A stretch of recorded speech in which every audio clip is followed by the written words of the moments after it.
When you want to be the best, you can't settle for the rest. For anything on iRacing, there's just one name you need: Maconi. With the launch of Maconi Entertainment and Maconi Competizone alongside Maconi Setup Shop, we now provide the best of the best in setups, paint schemes, coaching, broadcasting, and event organization. With cars across all 4 license classes, we have what you need to hit the track with confidence. Grab a subscription and save money while going fast at MaconiSetupShop.com/subscriptions. And remember, at Maconi Setup Shop, there are setups, but your victories.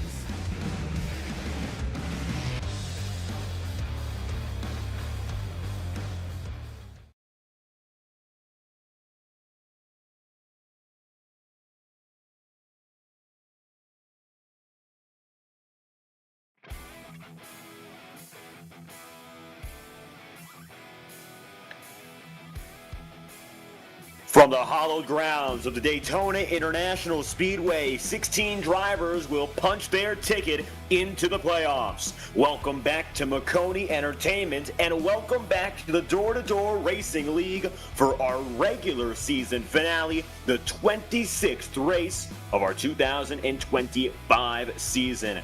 As we said, we're back down in the Southeast at one of the most recognizable, one of the most notorious, and one of the most celebrated circuits in all of motorsport, the Daytona International Speedway. We saw last week a dominant performance from our winningest driver, Trevor Baxter, punched his ticket once again. He's so far ahead of the points with victory after victory. He'll be one of the many vying for that opportunity tonight as we go super speedway racing to end the regular series race. 35 drivers have registered. Qualifying is on its way. Welcome to the show. I'll be your host, David Kreutz, alongside Jeremy Briggs, and of course it'll be Christian Hill doing the production, and he'll be behind the boards helping us out all night long. Jeremy, great to have you here. It's my first broadcast with these guys, but you've been doing the better part of the season, and especially as of late, we've seen that top driver continue to shine in Trevor Baxter. But we do have a points race to look out for on the cut line. Last week, Roland Collett made it up to 16th from 18th in points, now sits 23 points above the cut line on Brian Wasserman. So this is not an open and shut case, I'd say. What are your thoughts as we head in? And not only Brian Wasserman there, David, trying to punch his ticket into the playoffs. Look, 3 points behind him, and then 4 points behind him, William Hewitt. So there is just that small glimmer of hope for 3 of those drivers to get in on points. Alan Duggar, one of the drivers that joined in late this season with multiple wins, really just marching himself right up the point standing. We'll see him in the playoffs, it looks like, with a pretty smooth and steady night tonight. As you can tell, though, it is the wild card of wild cards, Daytona International Speedway. A lot of points on the table in a race like that. I would say that anyone who's got more than 100 points is firmly locked in. I would say the only real 2 drivers who are in jeopardy on that above the cut line would be your 15th and 16th slot drivers, Alan Duggar and Roland Collett. But either way, they've got an advantage that is going to be hard to beat unless it is a horrible race. With that said, the playoffs begin very soon, and it all starts at the Darlington Raceway, the Lady in Black. We head to Gateway and then Bristol for the September stretch, and we're going for 36 races this season. It concludes November 2nd at the Phoenix Raceway. So in that respect, it's just like the NASCAR Cup Series. These drivers are following that schedule to a T, and that's where the challenge comes in. These are extensive races for some sim racing guys that might always not have the experience, but are veterans of this league, have proven that test has not been too much a challenge, I'd say. It is bittersweet, David, that the season has wound down so fast. Take a quick look here at the great Daytona International Speedway, notorious for great racing, 2.5 miles, 4 turns. Open back there at 1959. Pit road speed tonight, 55 miles an hour. You think about it, that's a lot of the highway speeds up here in the northeast of the United States. Banking 3 degrees down that backstretch, 31 degrees in the corners. The G-forces just plant these cars into the ground. Once again, this is home of the Daytona 500, the Rolex 24, and of course, the mid-season 400 race here for usually ending the regular season for the NASCAR season. This is our second trip to Daytona as well on the schedule. It all began, of course, when we got things going in February. On that night, it was Michael Reeves who came to victory, but even then, Trevor Baxter was the first of which to lead the points column. Now, with that said, qualifying has concluded, and we've been making our way down to the main grid to organize the guys as they stand. It looks like we've got a top time of 50.099 for Gus Otero over William Lark, 33 1,000ths of a second off the cut. You'll have the 33 and third of Randy Belt and Joshua Hiatt in fourth, 34 thousandths off respectively. These are tight times. Daniel Best goes fifth. Billy Brickley in the 69 goes sixth. And from 6, you'll have 7. Your 7th place driver, Trevor Baxter, the points leader. Danny Carpenter is in 8th. And to wrap up the top 10, positions 9 and 10 held by Corey Adkins and James Nesta, respectively. The gap between the top 10, only 57 thousandths. Just outside the 10th starting spot and 11th is Michael Reeves. 12th goes to Nate Pollard. 13th goes to Roland Collette. 14th goes to Alan Duggar. The 15th starting position, you got Will Hewitt. 16th starting position, you've got Hugh Brown. In the 17th starting position, you got Michael Kerjelak. And in the 18th starting position, you got Thomas Freeman. In the 19th starting position, Stephen Bird. 20th, rounding out our top 20, is the 22 of Joshua Sanchez. And you'll go further down the line. Nathan Ford, Thomas Hegland at 21st and 22nd places respectively. Bradley Kopp-Snyder going to come in 23rd. Joshua Switzer 24th place. And to conclude the top 25, Ryan Steinhoff.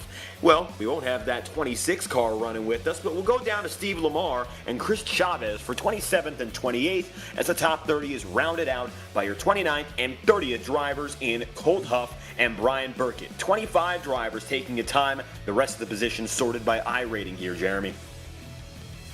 Yes, Brian Burchett right there, 30th. You got Clinton Kurt, Cyrus, Gabriel Burke, Terry Orr, Tommy Osborne, and Roland Judd rounding out this 34-car field here tonight.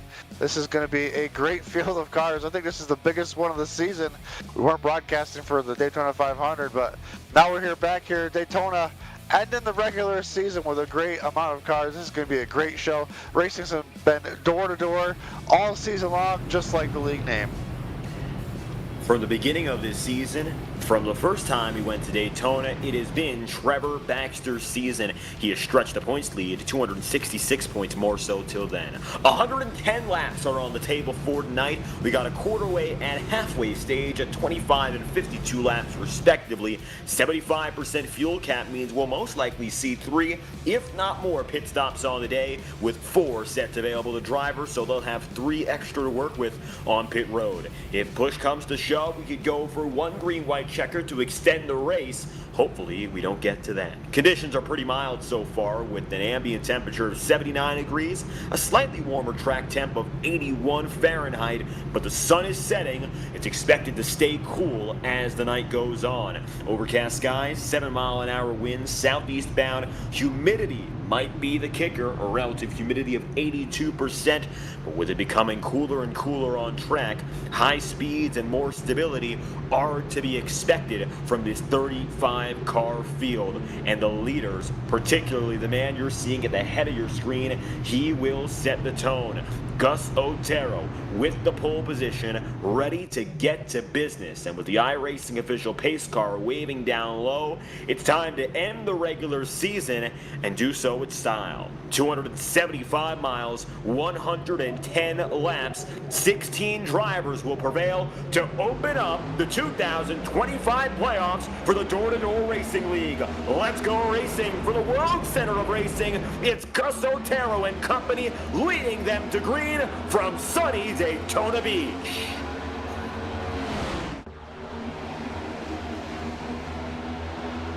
Cars marching through the gears, up the speed. Through turns 1 and 2, Trevor Baxter with a slight hiccup on that start. He'll lose a couple positions right there, trying to now bounce back on the inside. The outside road, just 3 cars organized. That may be the part of the track to be here tonight. We'll have to keep an eye on that as they try to get organized. The 3 more cars behind them. Got the 28, the 29, and the 15 of Duggar trying to make that outside line all formed up nicely, coming around for lap number 1.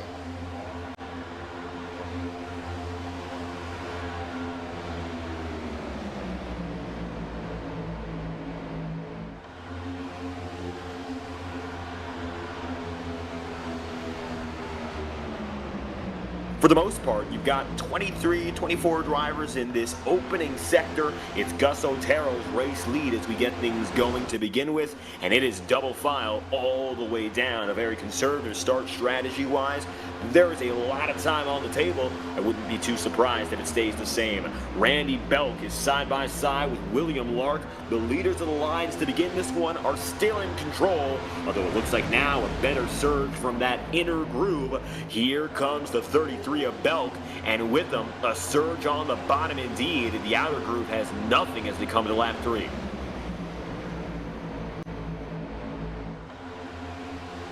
Coming around now on lap number 3, we got about a 23-car breakaway here at the front. Everybody else single file, just about 5 seconds back from the field. Not sure why, or if they're just trying to maybe manage and play it safe, as these 23 cars in front of them have driven away just so slightly as they're driving side by side. Now down the backstretch to be right on board with number 10 of William Lark as he pushes the number 24 of Corey Atkins. That is 6th and 8th. They're on the outside. They're both on the outside of 00 of Michael Reeves. I would assume, pretty calm and cool collective here for these first stage or two, but you can see trying to get the momentum going on that outside. Very tricky to push this trioval.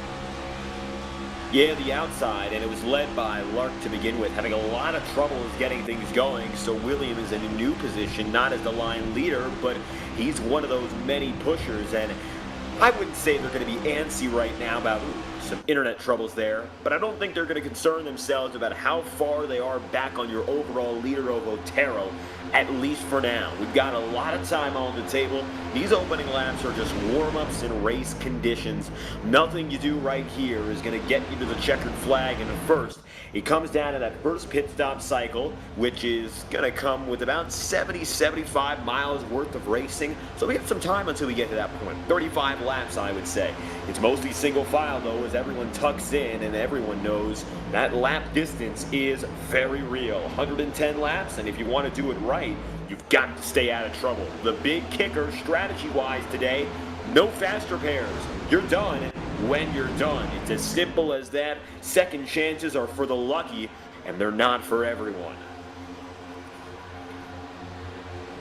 We'll keep an eye on that strategy, David, with stage 1 ending at lap number 25 and stage 2 at 52. So these first two stages really close to making it on fuel. We'll have to see what the strategy is to make it on fuel for the final stage of the race. Will obviously be the longest. Right now, though, we got about of these 24 cars in this lead group, 20 of them single file on the bottom 4, just on the outside, drifting back ever so slightly. I bet you those 4 at some point will just tag onto the back of this field.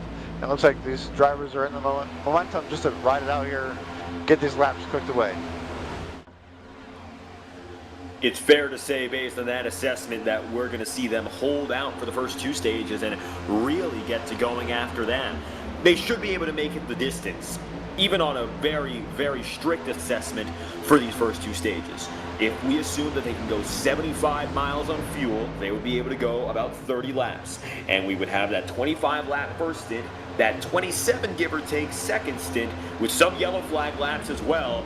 That will lead us to the final stretch of just about 57 or 56 laps. Now, with that said, a green flag pit stop would be likely, if not mandatory. Depends on how long we stay green. But right now, it's pretty clear that everyone has in their interest just to stay in line and follow Gus Otero and Randy Belk. Randy doing a great job in that second slot, pushing out your leader in the number 76 on the timing sheet there, the 30 on your screen. The Ryko Performance car, the Toyota Camry, doing the most to get the inside in control early, and those who qualified on the inside have benefited. If you look back down the order, we're seeing some big changes. The outside man to get it started in Lark, he's fallen back. Of course, it's not over yet, but William finds himself in 22nd, whereas the man he started beside and we got trouble. It looks like it's going to be Adkins Switzer, the number 15. You look at him there, that's big trouble for Alan Duggar. Caution is out, lap 8. Oh my goodness. Also, I just caught at the corner of my eye. I was actually looking at Joshua Switzer's nose he was damaged from something on the restart or the start of the race, is my opinion. And as you were talking there, I looked up and they were wrecking behind him. But like you said, Duggar was involved right here, Thomas Hegland, and the 99 involved as well. So it's a sweet looking paint scheme right there. It looks really good, especially right here on iRacing. Gonna have to take a step back and look at what just happened there at the turn of laps 7 and 8. Caution is out, and a big one at that. And again, if you get big damage, your race is over. Alan Duggar, one of those guys recovering the 99 of Hegland. Here's a look back. And it all begins right off with a checkup from the 23 contact. So it's from Nathan Ford on down. Then the number 15 of Duggar. You'll see the 35 involved of Hugh Brown. And the 99 gets shot up the track. Thomas Hegland now is 34th of your 34 starters. So just one checkup makes all the difference. A little bit of a wiggle. Watch on board now with Hegland. Oh man, it happens so fast. Watching this 99, a little kiss right there to the right front. I'm not seeing potentially any more damage, so he might be all right. Honestly, all in all, of how this all could have went, especially right here. He's trying to get back going. It's really tight on that. It's a very weird place to be stuck in, but he was doing a good job just trying to hold the brake and not roll down the track and hit anybody else. So he'll get called back into the field. I'm assuming those tires are pretty upset. We'll let these drivers. Oh, did we wreck under caution?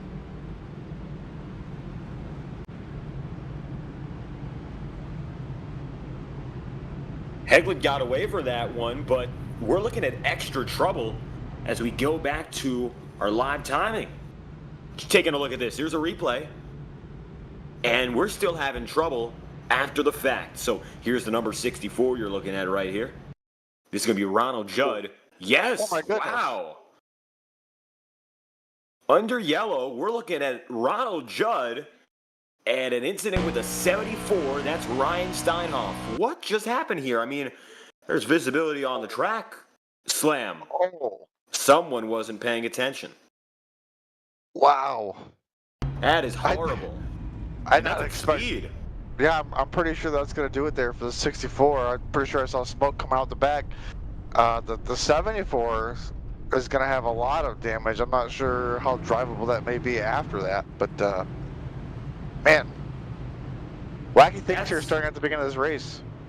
That's required repairs under caution. That is not a mistake you want to make for a lot of reasons, obviously, but it looks like for the 64 team in Judd, it's game over before it even really began. So that's the worst damage we've seen on the track, even with that caution.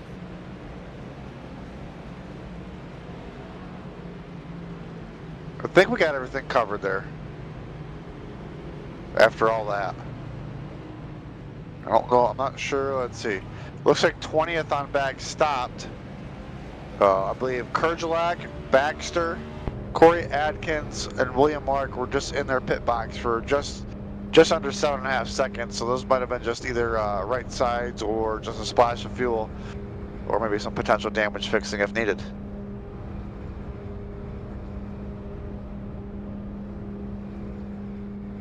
Now we should be able to get things stacked up cleanly from here.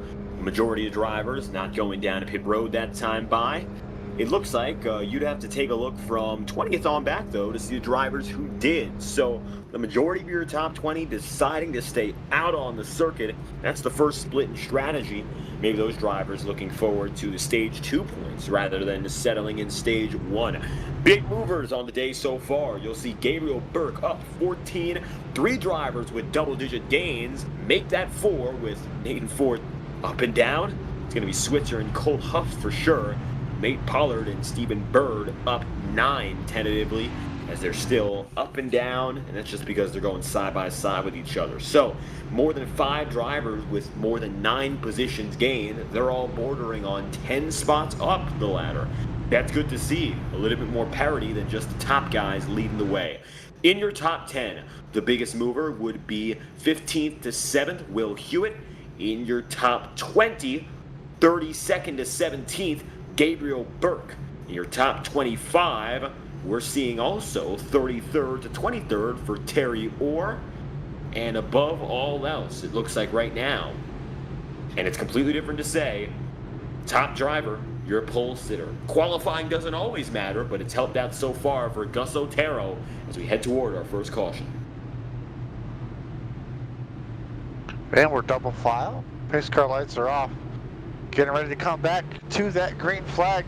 Open setups here in this league, so we'll see what drivers have got the right setup. You know, it is, like we said, it is a super speedway race, so the setups, you know, people will say won't matter, but right now it's doing a good job keeping Gus Otero up front, whatever he's got underneath that machine tonight. Side by side, just as we were at the end of our final pace lap to get things going. 11 laps later, same situation again, same leader. However, he's got a new man to his outside. Let's Go Racing with Gus Otero leading restart number 1. Right beside him is Randy Belk, and the outside once again struggles. New man in second, Daniel Best, and it's already the butt kicker machine, the number 5, up on the way for P2. Then from there, you'll have third place Michael Reeves, side by side from about 7th on bank. The top 5 mostly made up of your inside line leaders. Pretty safe to say you got the teammates of Best and Reeves running 2 and 3 with those pretty identical paint schemes right there. The other 2 teammates, they're up on the outside row, nose to tail. You can see their let's say orange noses with the fuel, with the gauge on there. Teammates going all out this week, trying to look identical. We'll see if the 2 on the outside can get connected here at some point this evening, but man, they are all over the place trying to keep up to speed. Right now, it looks like we got all 32 cars staying closer together this time. Last time it was a 24-car breakaway. Talking briefly about the points situation once again, because it is going to come back into mind. Roland Collett made it up 2 positions in the championship standings last week. However, when you look at that lineup all the way top down, you might notice that we're not looking at that Collett car anywhere on the racetrack, which means we might see a little bit of a change in who ends up making it into the championship picture. 18th in points, Bradley Kopp-Snyder ends up just about now some 26 points back and is on the racetrack tonight. So with that said, Roland's playoff spot could be in jeopardy. Also, William Hewitt. Hewitt right now is another driver to look out for. We got some drivers here who might be able to shake it up. Since they're on the circuit, it's different. William right now runs in 4th place. So all eyes may be on your 19th seed to break out. It's still possible. The numbers don't lie, but it won't be easy.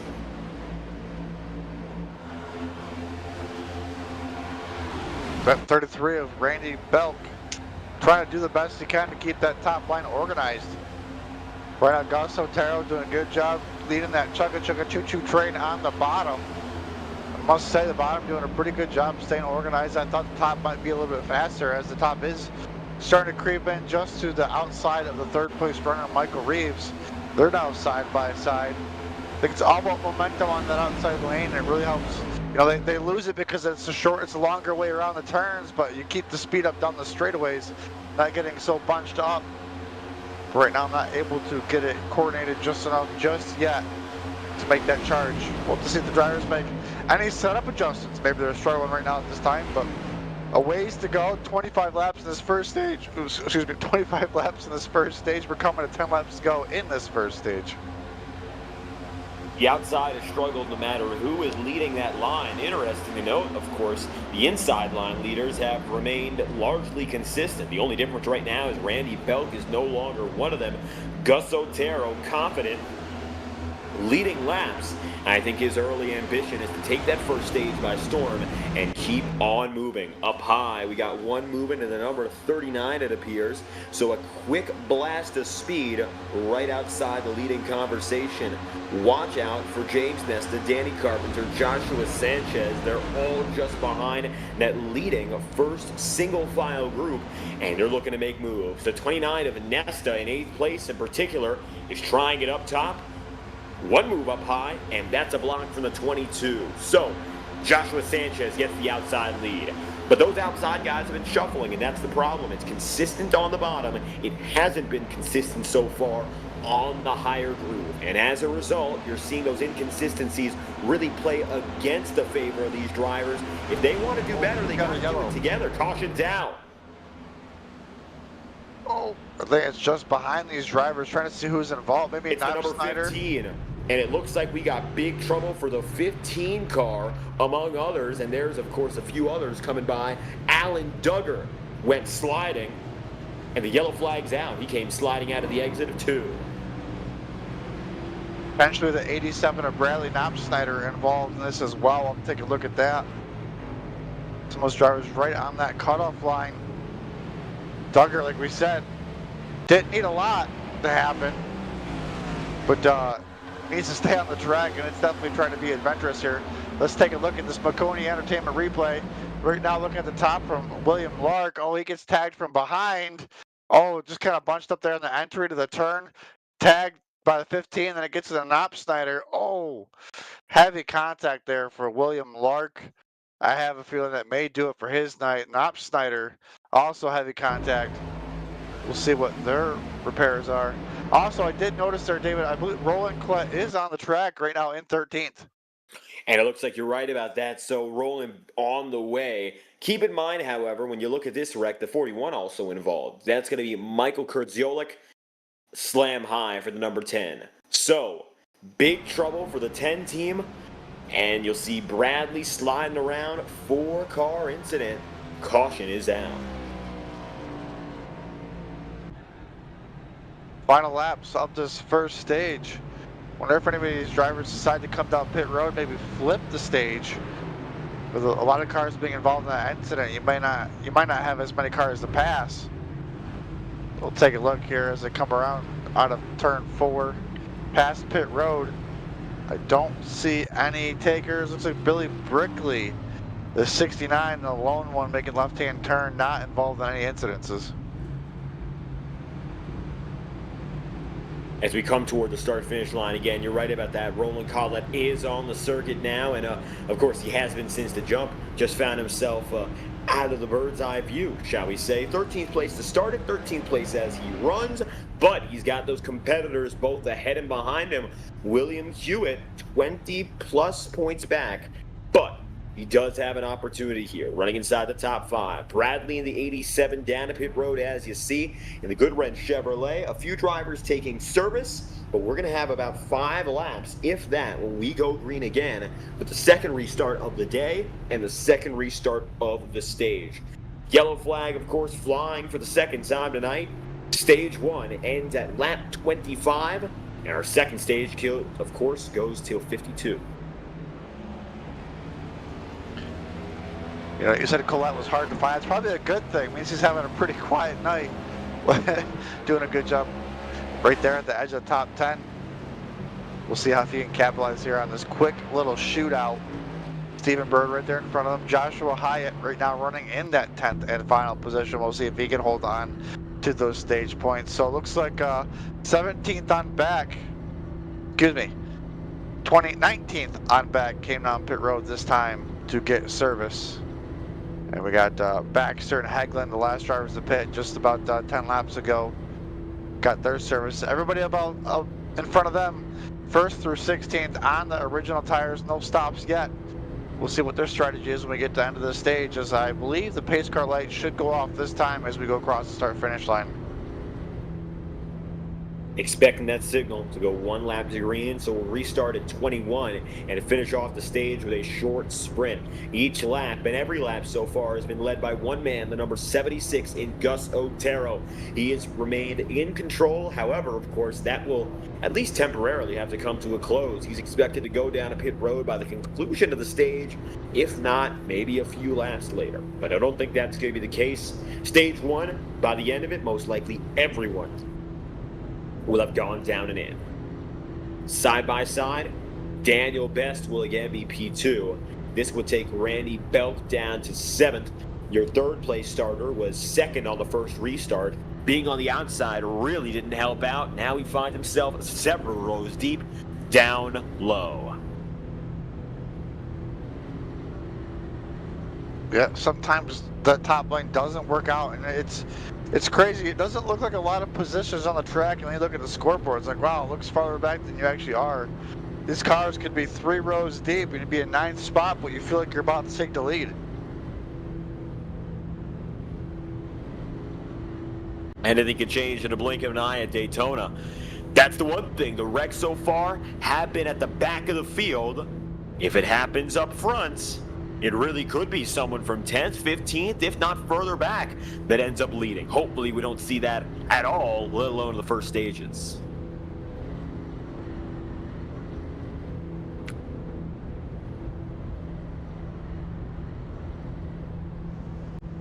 Excited to watch this shootout right here, David.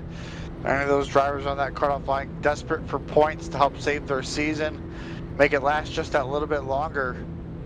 Gus Otero, though, trying to steal away 10 more points and 1 more playoff point.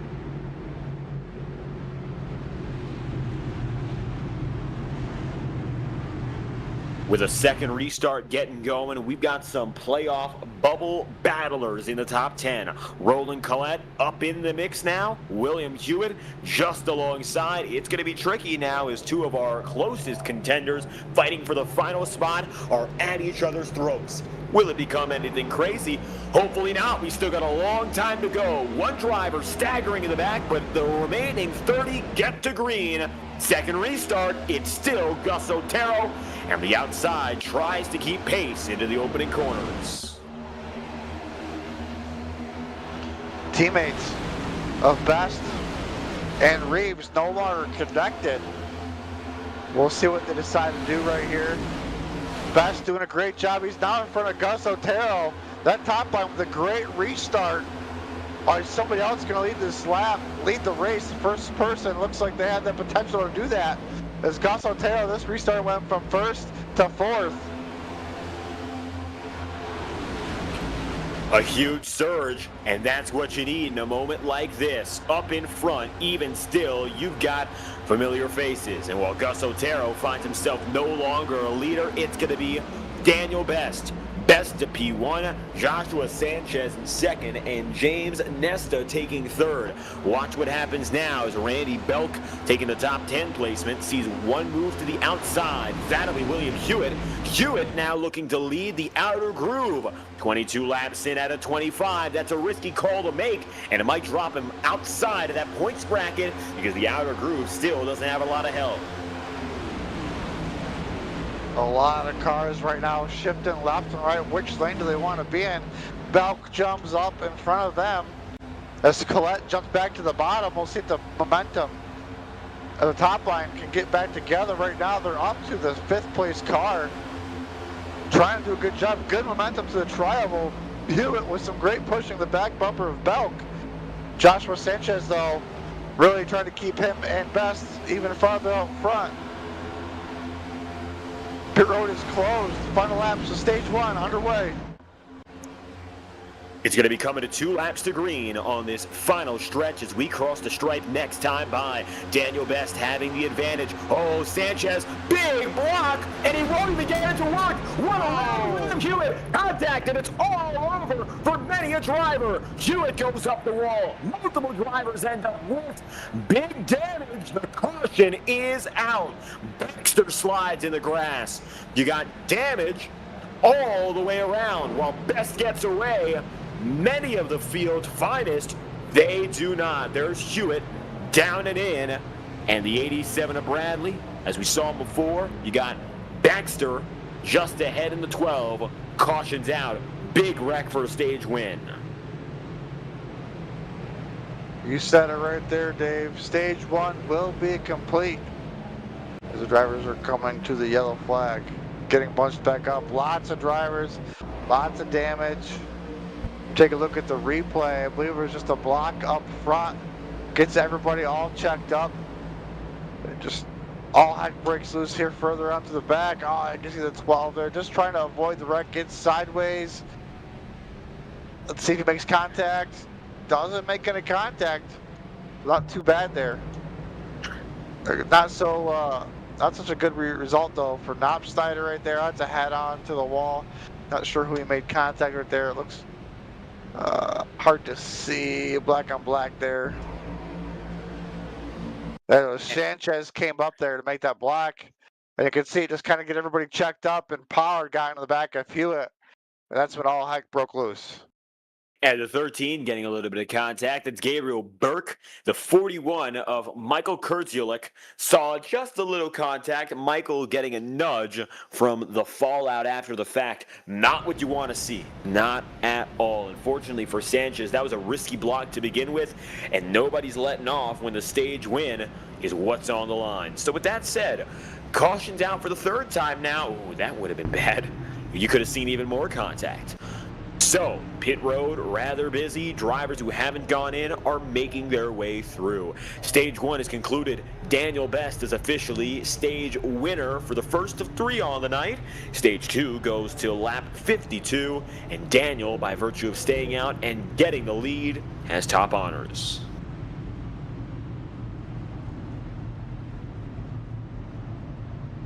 We'll see what Daniel's strategy is to keep himself up front in the Mad Dog Motorsports number 5. He's got some pretty sweet schemes with his teammate, like we said earlier on. Sanchez right there in 22. What's his strategy going to be here tonight? Valk. We've been watching him in that Ryko Motorsports car.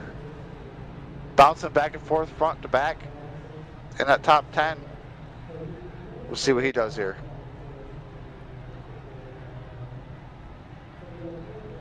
Close to a quarter of the way through at this point. And when we look at these leading guys such as Daniel Best, to this point, he has not yet made his way down to pit road. So that's going to be interesting to watch out for. These leaders are up and ahead, and they have the pro and con of that. They have track position, but inevitably pit road, they're going to have to go down there. The caution laps are going to slightly extend their fuel load, but at the very same time, you got to go down and in sooner than later. By lap 52, it's effectively mandatory. You want to keep racing, that just is what it is. We're starting to see that split in strategy calls, and it's more apparent as we go down the line. Drivers like Hagelin have already gone down and in. Same goes for Baxter or Brown or Lark or Terry Orr. Now is the big call, and it looks like Daniel Best sees the signal. It's time. 4 tires and fuel. Here we go. Best in company dropping in. It's time for our first full pit stop cycle. Oh, we got trouble. We got penalty trouble, and everyone's in. They're getting black flags. Oh, it's fixed up. All right, race control just let us know we're good to go. That would have been horrible if it was the case. One driver having an error, looks like the 18, and otherwise, besides missing a pit stall for one driver, everyone's good to go. Back on the way, Daniel Best leads in and out. That would have been a disaster as we got it through our ears that, oh, we got contact. The 23. Oh my goodness. We got drama everywhere tonight. That was Nathan Ford in the Ford Motorcraft Mustang, and he just got turned on the way out. And it's another wreck under yellow. Very uncharacteristic, like, for everybody here tonight. Maybe we just need larger car count. Everything happening just a little bit quicker, a lot more cars to watch out for. As you can see, Ford rolling again. I don't think there's any damage from that. Maybe just a little bit of ego problems, but let's see. I got the 000 on the inside there, coming off pit road. Are they through wide? I'm not sure. Just barely. A little bit more contact between the 2 cars behind them of Reeves. I'm not sure who the other one was. But, man, it's all over the place here tonight. Previously, we saw the incident with Ronald Judd slamming into the back of the field. This one, I would say not intentional, but maybe even easier to avoid at pit road speeds. Daytona isn't the narrowest of pit roads, but things like that happen, and it looks like the chaos of the night has only continued at slow speeds. Third caution of the day, cautions and stages going hand in hand, perhaps? We'll see. Now, time to start stage 2. Next time we go at it, we'll be going at green flag pace. I believe that's Thomas Freeman who's heading down in the navy blue Chevrolet. He drops in. You got your race leaders, the holdouts, Corey Adkins, Hugh Brown, Trevor Baxter, Gabriel Burke, Billy Brickley, Colt Huff, and Thomas Freeman. Those 7 men have not gone down to pit road on this cycle, and it appears that they will take the race lead for the first time tonight. They're on an alternate strategy call.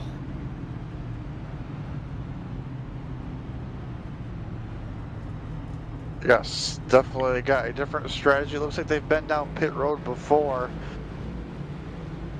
We'll see how it works out for them.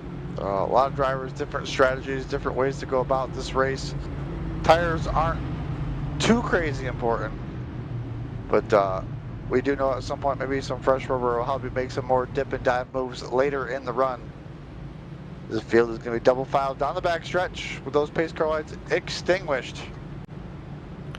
It's going to be a great battle here for these last, probably what we got, 23 laps left, 22 laps left in this stage. We're going to be having about 22, yes. So here's the interesting thing. Everyone went down a pit road after these 7 you're looking at here. So they got a free pit stop on the cycle, but they're not on the same lap stint. What happened was everyone else went the lap after that, and pit road was deemed closed. So interestingly, these guys aren't really holdouts, but they went down to pit road earlier. So Corey Adkins and Hugh Brown are right on cue with the rest of the field, and they've got themselves a huge edge in that regard. They just made it up all the way to the front of the field, and it looks like now it's all theirs. Let's see what they can do with this opportunity. You're not sure if maybe pit road opened up last second on the drivers in the front of the field, couldn't get there. So maybe that was why race control let them come down pit road and clear the black flags. Here we go, coming to green. New leaders at the head of the field outright. 7 drivers went in just a little earlier, and they'll get the big reward. Starting, of course, stage 2 with a bang. Here we go, side by side. It's going to be the 24 of Atkins, and beside him, nobody any longer. The outside can't hold a candle. Trevor Baxter up to second. He's going to begin his quest to defend his win in February. Yeah, that top line absolutely disintegrated on that start. Everybody now you can see is shifting left and right, but right now, only Billy Brickley out there pushing right now the back of Hugh Brown. As looks like, I believe the Reeves machine now getting into that top lane, but look at that bottom lane. 10 cars already in ahead. We got Roland Collette doing a good job jumping into that lane to march back to the front. And tonight, battling to hang on. Let's see how long he can do so. He's got William Hewitt perhaps as his biggest rival on the racetrack tonight. Hewitt's been running in the upper half of the top 10. The 35, well, you look right behind, is working with Collette and company, but we're looking on board with Corey Adkins, your race leader. At 191 miles an hour, he's in full control with clean air, but at the same time, he's at the mercy of the man who's pushing behind him in Trevor Baxter. But if there's anyone you would trust to push you in this league, probably would be Baxter. He now has 11 wins on the season of 25 races ran, and he won last week in a dominant display, leading 196 laps at Richmond. He's been remarkable, no doubt about it, and I'm sure Corey Adkins knows it. Adkins, above all else, he's had himself some solid performances, but nobody can touch what Trevor Baxter has been able to do so far. He has been head and shoulders above the field in just about every respect, with 18 top 5s and 18 top 10s. Corey runs 23rd in points, and it doesn't look like he's going to be able to make it. But right now, if there's anything he can gain from this race, it'll be a win. And some bragging rights. Who doesn't like to win each and every week? But definitely dominant performance, making it look easy. I know these cars are an absolute handful to keep underneath them. Doing a great job each and every week, though, with those dominant performances.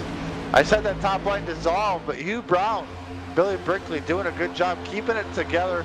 Right now, they've only fallen back to about 7th and 8th. So they've got enough cars up there trying to make a surge here towards the end. Screws for the middle of this stage. See if they can get up there and stay up there, maybe steal a few more stage points. 31 laps in out of 110, coming toward the third way marker. Hugh Brown with a nice surge on this outside groove. Again, we would expect the outside to do a little bit better than it has so far. It feels like consistently there's been no real good effort up there to even go side by side for a long period of time. Helping out perhaps is Colt Huff. Colt slides in, but the inside has been dominant. If you're on the outside so far tonight, you have not been able to hold a candle. Oh, they'll split them 3. So now we're side by side as close as it gets. Brown nearly up to the wall. The number 2 car is coming in Joshua Hyatt. And now it's going to be 3 wide. The 0-8 down the sucker hole. Watch out as Colt Huff continues to fade. Oh, big switcheroo there for Hugh Brown from the top to the middle. Trying to pick up that Colt Huff machine. That's going to take Billy Brickley and send him start flying back. Looks like we're going to go back to 3 wide once again. Collette in the bottom. We got Huff in the middle, and on the outside, Hugh Brown getting a push from one other car of Brickley. Michael Reeves trying to push the back bumper of Colt Huff. On that bottom, we got the 54 of Terry Orr getting help from, I believe that is Joshua Sanchez right there in the 6. This battle right here is all for the 10th, 8th to about 13th spot. A huge scuffle in the mid-pack, but this leaves the leading guys basically uncontended and uncontested, shall we say. There's a second pack further down the line, but it looks like we've got just about, I would say, 20 drivers in this leading group once again. That's the way it's mostly been. Then from there, you've got the second grouping.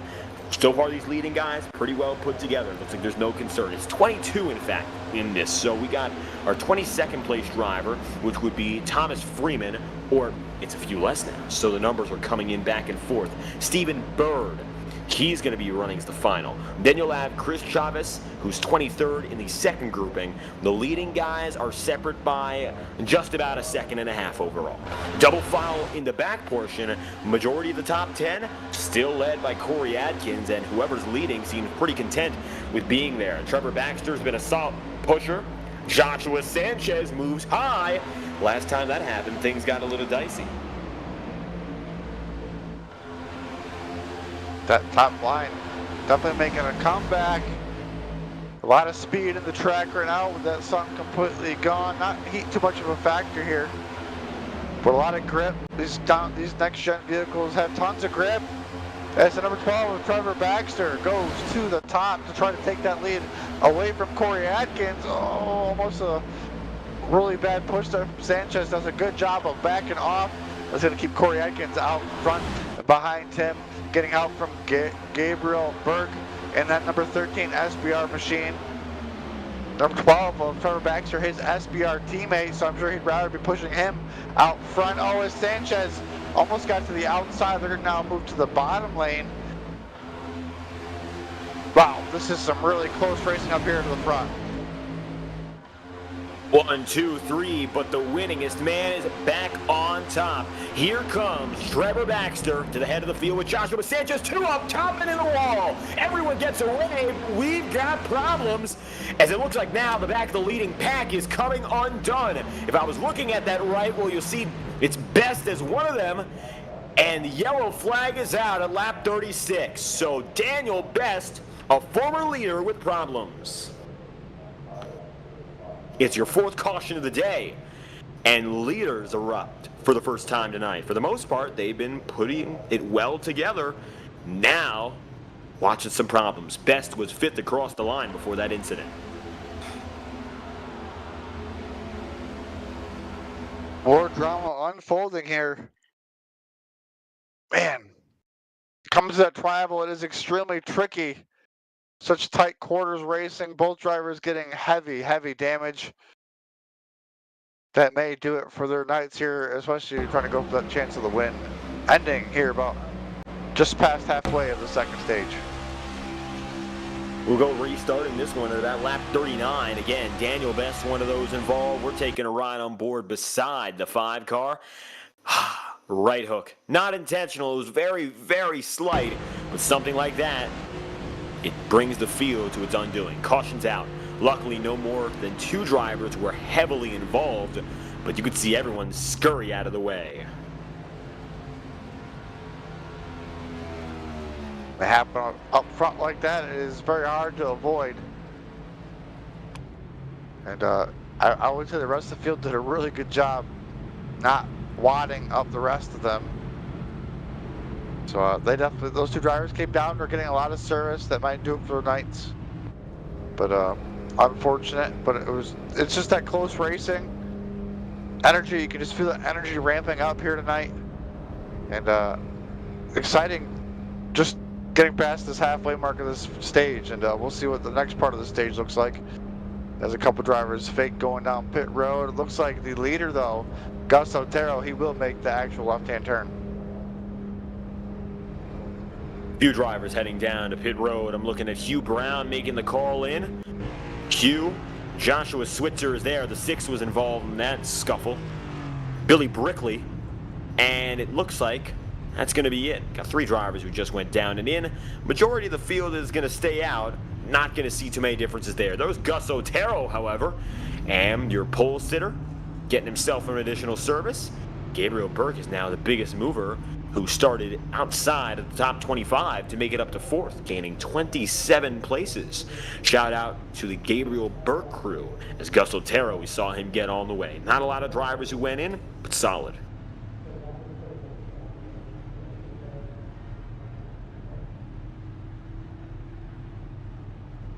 Race car lights still on.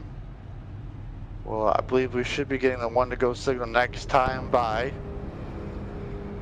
As the drivers doing some strategies throughout the field. Some drivers thinking maybe they could go one stop. Not sure how that'll work out because that final stage will be the longest stage of the race. I would assume we have to stop once in stage number 3, but I could be completely wrong.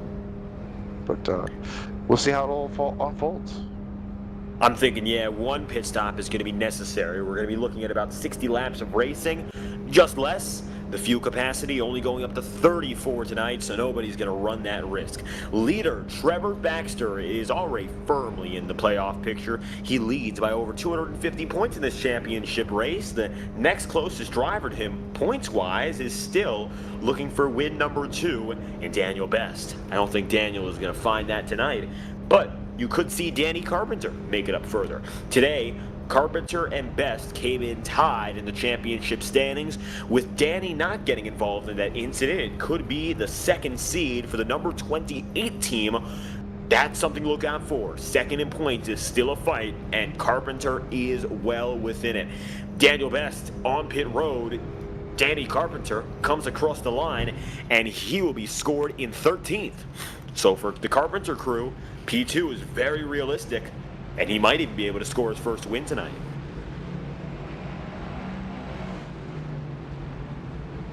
Snake went out here late in the season.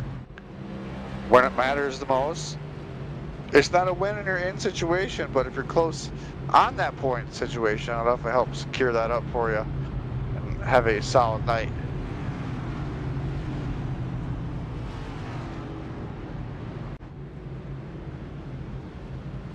When we restart, we'll have 13 laps left, a baker's dozen in stage 2. The last stage was dominated by Gus Otero, although Daniel Best came away with the stage victory. So far, it has been the Baxter crew. And while he didn't start it off as such, Trevor Baxter has been the dominant man of this 2nd set. Corey Adkins started as its leader, but he's now running 2nd on the inside line. Will either of them come away with the stage win, or will it be one of the many around them? The 22 getting his first shot in the arm to go P2. That is Joshua Sanchez. Sanchez qualified tonight in the 20th place. He's up to 2nd. He's made more than 15 spaces up so far. One of the biggest movers by that regard. And the biggest mover of all, Gabriel Burke, runs right behind him. These drivers are hungry. They want to keep on going.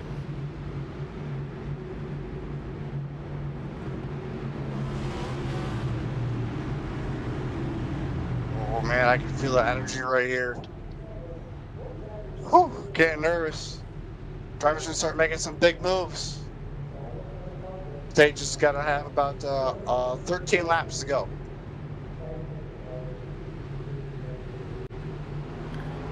Pace car is in.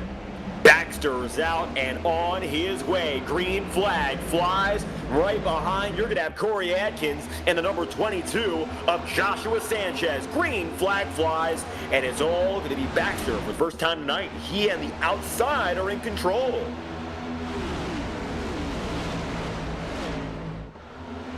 Four cars on that outside trying to motor around that inside lane. That's kind of a little bit all over the place, not as organized.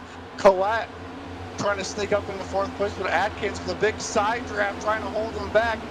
That's going to get that top lane broken up just a little bit. We got some more cars though coming into play. Drivers making some big changes, trying to come and get some stage points here coming up.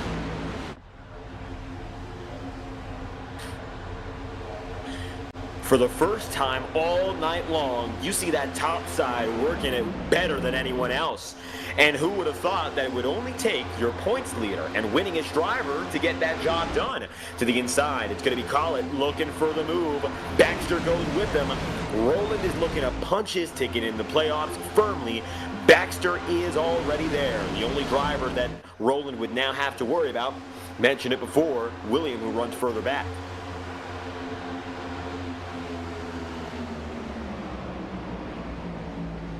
Atkins now jumping up to that top line. What does he decide to do here? Does he go back in front of the 13, or does he just keep trucking on this top line? Coming to the tricky triangle.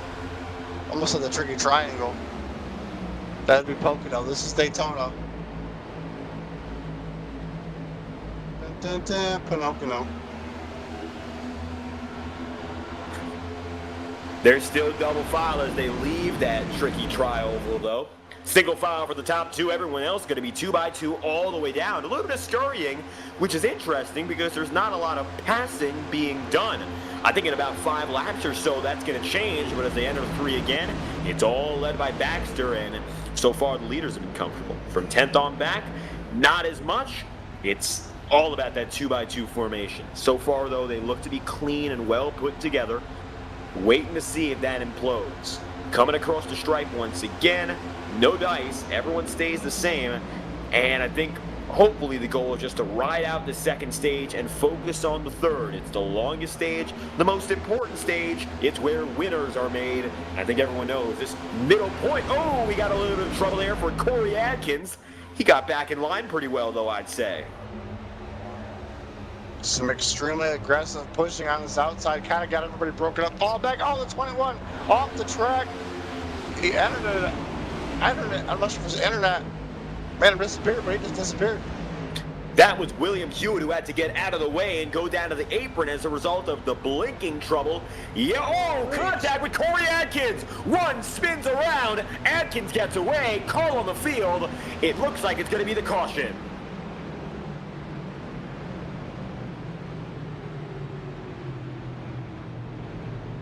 Oh, man. Almost feel you could just feel that burn up there, man. Heavy contact there for Reeves on that front end. Yikes.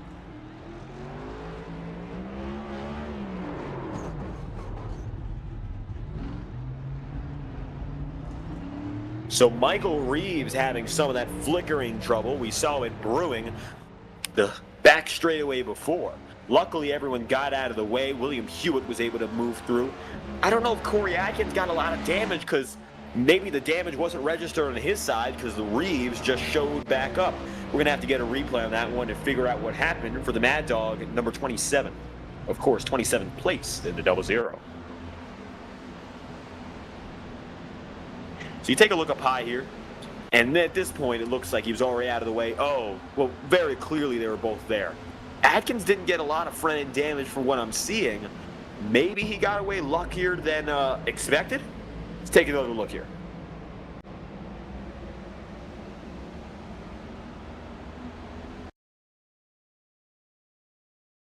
So Reeves maybe came down a little bit, and then Atkins got a little tight there, and they were just kind of both in the same spot at the same time.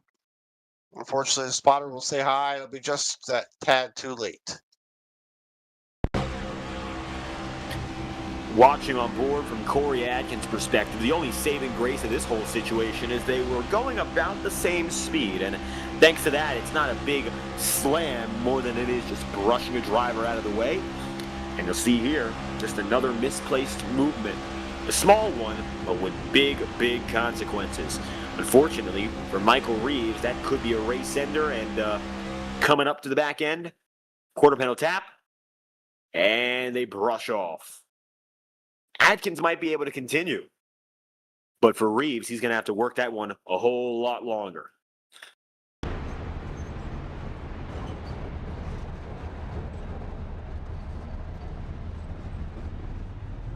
Spending a lot of time getting that fixed. All this drama unfolding. A familiar place, though, in front place is Trevor Baxter, Roland Collette, one of those drivers who's been quiet all night, knock on wood, trying to put his name in that hat for a potential win here tonight. Sanchez back to third there. Oh, Vegas is definitely broke. Whew. Trying to get going. I didn't want to go straight. Joshua Hyatt running out our top 5. So Michael Reeves going to be sitting down on pit road as we are now coming closer and closer toward the end of this stage. Lap number 45, again, it ends at 52. And if we go green at lap 47, that gives us about 6 laps under green to finish the job for stage number 2. Advantage is still Trevor Baxter at the head of the field, Roland Collette in second, Joshua Sanchez in third, Gabriel Burt 32nd up to 4th, and not too far behind him, 33rd to 6th for Terry Orr. So in the top 10, 2 drivers from outside the top 30 in qualifying.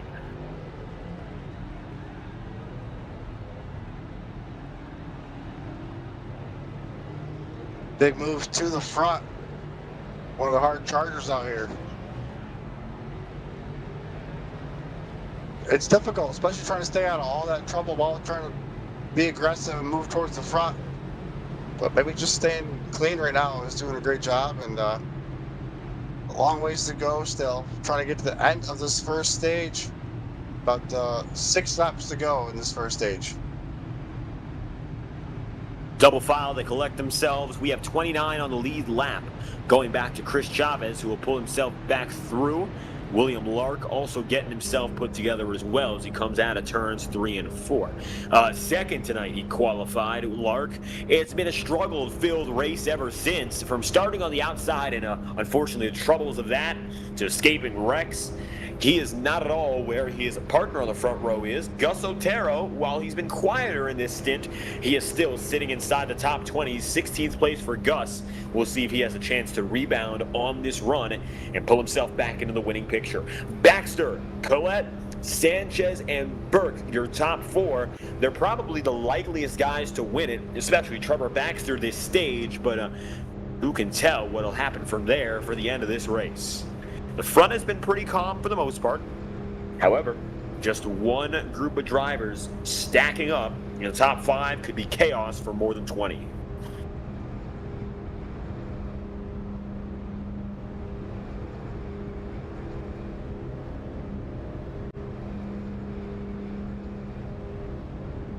Collette, one of those drivers that joined the SBR team later in the game. He's got one of his SBR teammates on his back bumper, one of those drivers making the charge. It's been Collette this late in the run of the season. Let's see if he can grab himself a victory here.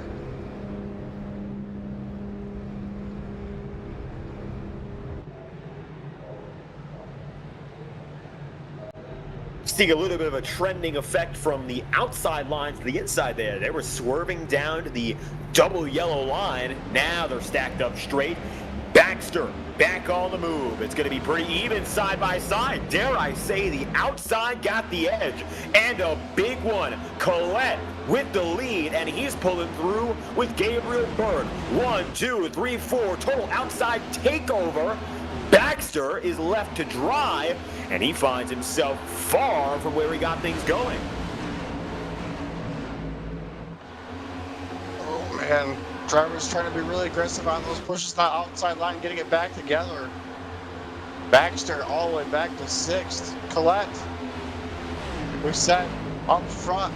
When it matters most, SBR teammate on his back bumper. Baxter, one of those SBR team drivers. Terry Orr in that 54 in 3rd. James Nasta, Colt Huff going out. Mark that 5. Oh, Single file again. Oh, we got trouble? No, he just...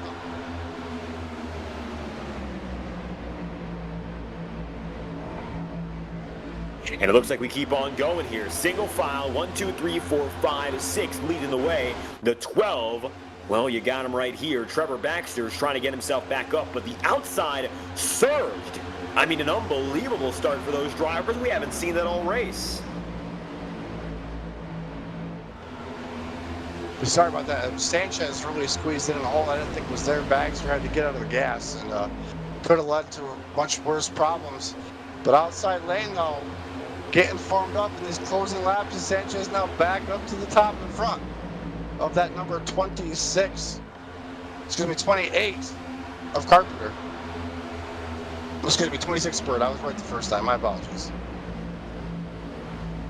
Joshua Sanchez pushing hard on the outside with James Nesta.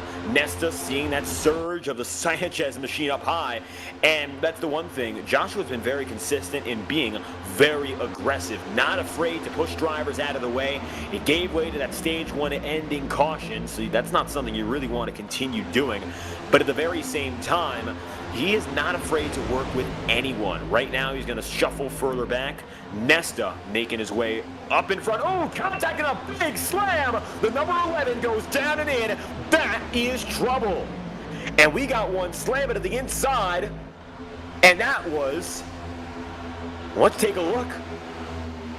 There's one driver falling far out of favor just like that. I think it was the 17 of Freeman might have been involved. 17 of Freeman, yes.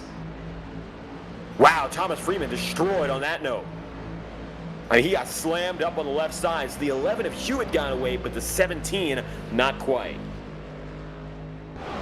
A lot transpired there very quickly. Coming off of turn 4. A lot to digest. And these closing laps. I believe pit road should be closed this time.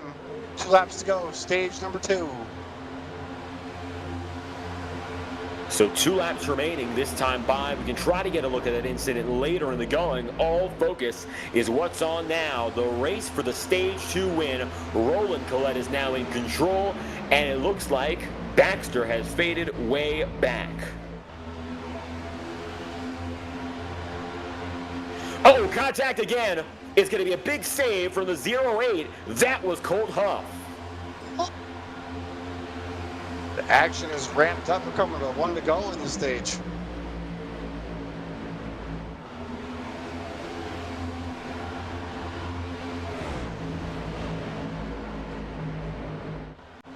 So 1 lap to go.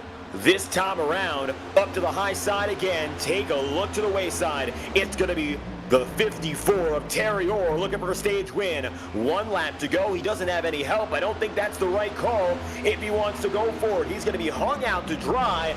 Roland Collette looking to secure that spot in the playoffs. This would be big. Will Hewitt runs in 6th, but he no longer finds himself close enough to make that gain. He'll try the outside line. Hewitt not finding the support nor the speed. The outside's backing up. Can they use Adkins now? Corey with a big run. He finds himself side by side for 3rd, but it doesn't look like it'll be nearly enough here. Roland Collette, Gabriel Burke, 1st and 2nd as they work to the start-finish line to end stage 2. And it's clear, it's Roland. Stage 2 winner, Roland Collette, enters stage 3.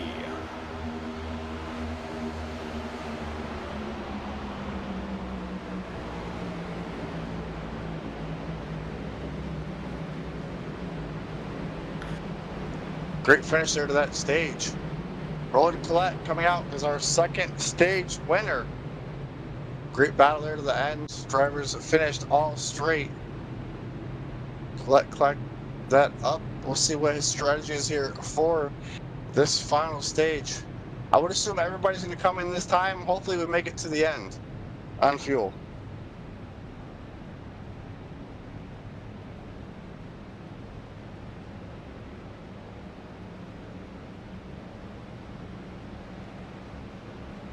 Final stage is ahead of us here. Big win for Roland.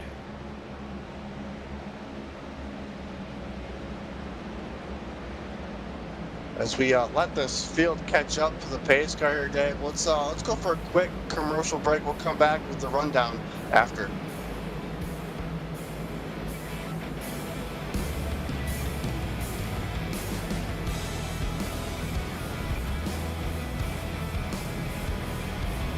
When you want to be the best, you can't settle for the rest. For anything on iRacing, there's just one name you need: Maconi. With the launch of Maconi Entertainment and Maconi Competizone alongside Maconi Setup Shop, we now provide the best of the best in setups, paint schemes, coaching, broadcasting, and event organization. With cars across all 4 license classes, we have what you need to hit the track with confidence. Grab a subscription and save money while going fast at MaconiSetupShop.com/subscriptions. And remember, at Maconi Setup Shop, there are setups, but your victories.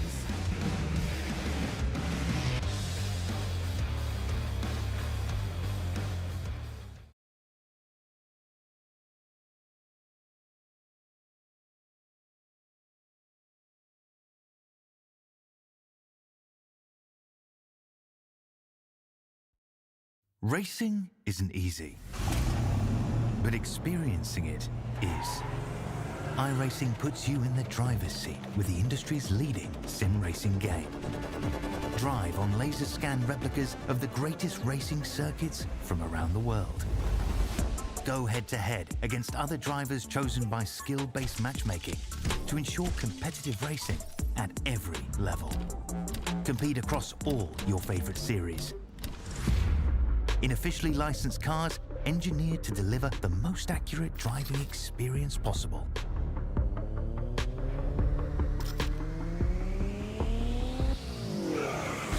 Join a race or host your own with players from across the globe. Race against the computer or in a league with friends. Feel the thrill behind the wheel. Visit iRacing.com.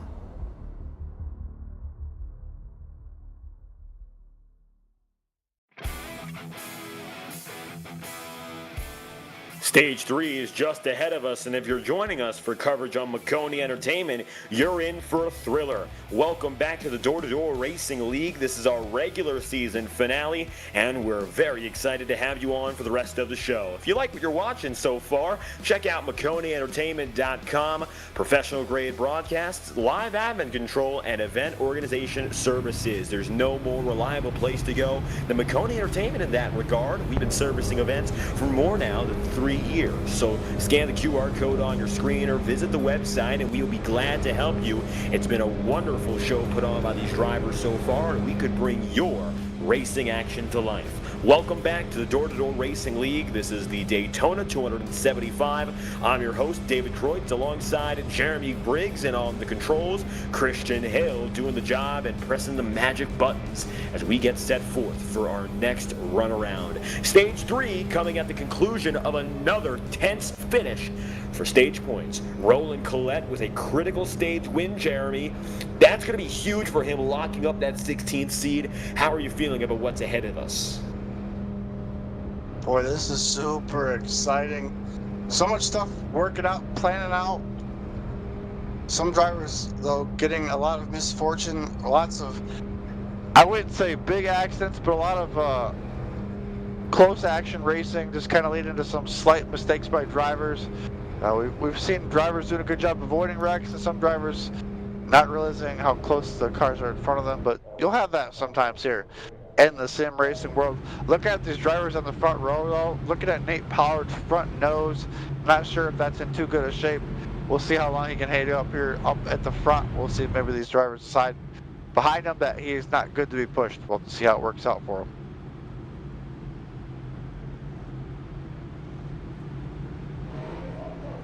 For the first time all night long, you got Will Hewitt on that front row. So even though he didn't win the race off, he does find himself up and ahead of the entire field. Big opportunity for him track position wise, but what we've noticed so far is starting on the front row for a stage hasn't guaranteed any form of success. So take that with a grain of salt. It's going to be, of course, a completely different run from here. We got basically the second half of this race still ahead of us, but based on the trends, I wouldn't say there's any indication that these guys have any reason to believe they have an advantage. We got, what, 55 plus laps to go. It's going to be 54 when we go back at it. There's a lot of time. Drivers have to very much play it smart. You can't expect starting up front right now will guarantee you're there at the end of the stint. One more pit stop will be necessary by the numbers. The fuel capacity is up to 30 laps. We got more than that left. They've got to consider that final stop in. The iRacing official pace car ducks down low, and it's all time again for William Hewitt. He'll take it up to the front of the field and lead by 3 car lengths. Nobody beat him off the line there. Hewitt's got to be extremely careful right here not to get too far out because the cars behind him will be coming for the head of steam. Looks like Pollard does a good job of just following in behind him to keep a car on his front nose. 4-car breakaway in front. They're side by side for 5th and 6th. 1, 2, 3, 4. The only driver that had that slight breakaway once again. It's just a minor advantage, but it'll do the trick. The number 15 you watch here has got a little bit of a push and shove. Alan Duggar leads the outside group, but help is diminishing. While right now it looks like he's got one driver directly behind him he can work with, Joshua, and now you got another, the number 69 of Billy Brickley coming toward. The inside has the strength in numbers, and although we saw it briefly in that previous stage, no longer does the outer groove even stand a chance. That's been the trend all night long, and I don't know if it's going to stay that way for the final 10 laps, but I haven't seen a change so far.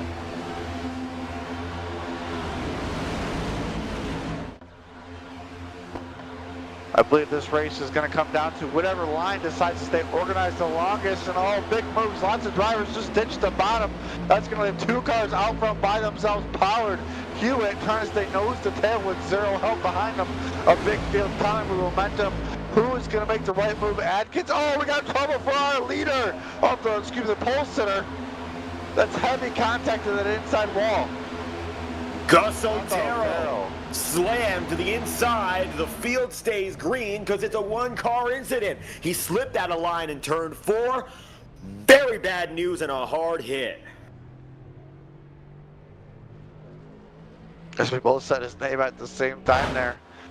Gus Otero making that long trip down pit road. That may be it for his night tonight, especially with the field up to speed for any damage that he's trying to get fixed.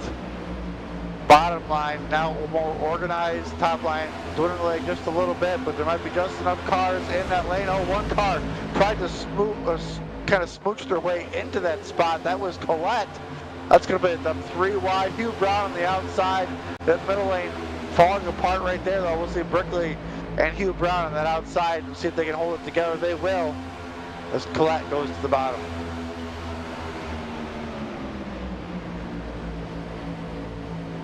2x2, well, it's going to be like that further back, but it's more of a 2-car tandem up and in front.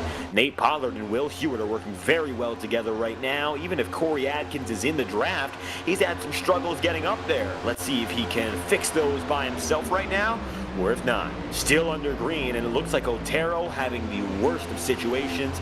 He is 27th place as it stands, and down on pit road getting repairs. That was a hit at over 130 miles an hour, mind you, and even as he lost speed on the slide in, he did not at all get lucky by any stretch of the imagination. The outside is having huge difficulties tonight, and Jeremy, it's perhaps because I'm confused, and often we go to the argument of strength in numbers, but it's been so consistent that I gotta ask you, what do you think's going on there that's made the difference between the inside and the outside? It looks like now Billy Brickley gonna find some help from Corey Adkins. Maybe this can be the game changer here because Corey's looking strong. I really feel like the top line is the line to be in. Just not enough cars can commit and stay up there long enough. As you see, Adkins jumps back down to the bottom, trying to pull them along. Brickley going to stay out there. Oh, we got cars. Oh, we got pit strategies underway. Very early. This is big, and I'm not sure why they're making this call. Well, I do know. They didn't go in beforehand. That's a huge loss, though. Nate Pollard is coming in, as is, you see already, Will Hewitt. Then from there, you got Colt Huff and Terry Orr. Unless we get a caution, they're going to be on the outside looking in strategy-wise with 2 green flag pit stops in this stint. They didn't go in through the entirety of stage 2, it appears, and now they have to make their way in and out while there's drivers going at race pace. They're sitting at 45 to 55 miles an hour. Their competitors are going 190, and they're going to have to do that one more time. That's very bad. 4 cars did stay together, but like you said, it's a big pack versus 4 cars. They definitely have to make sure they stay as organized as possible. Try to keep that momentum up between the 4 of them. Power just hammering it down. The other 3 should catch up. Keep that draft underway. We'll see what happens when they come out with the lead pack, but can't follow leader all night long. Gotta do something different. There's the difference. Side by side to the leader group now. It looks like they've got a new leader overall. Take a look at what's going on for your top driver in Billy Brickley.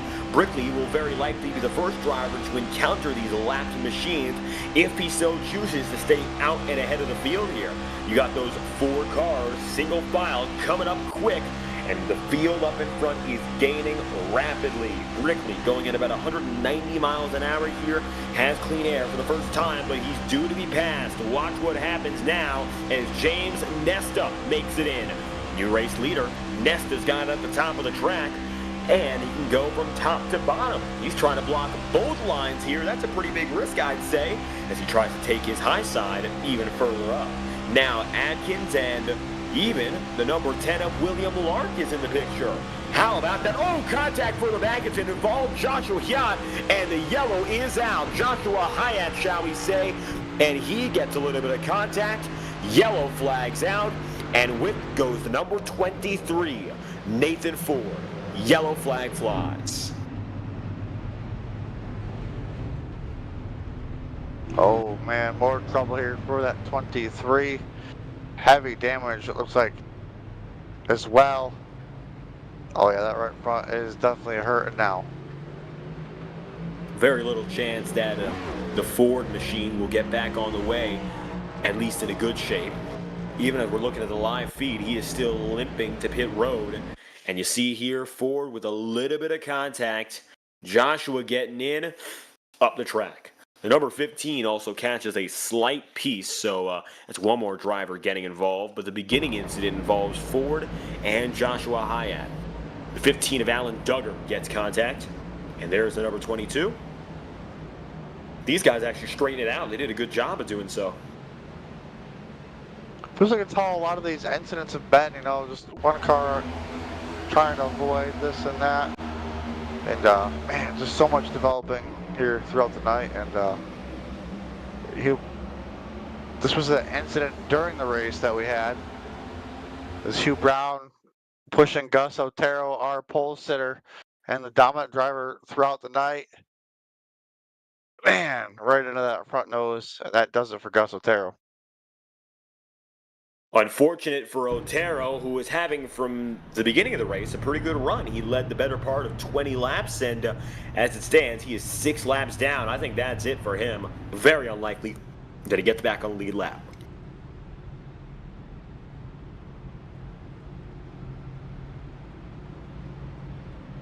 It's a field. Just coming around. You remember those 4 drivers that just pit? Well, that's exactly what they needed to happen. Oh, you're right about that. Looks like they're coming back down pit road once again. So they're gonna get very lucky with exactly how that played out. They went in then at the right time. If it was under caution, they'd be good. If they stayed under green, not quite. They were betting on another yellow, and that's exactly what they received. That's where the risky strategy game sometimes pays off with dividends.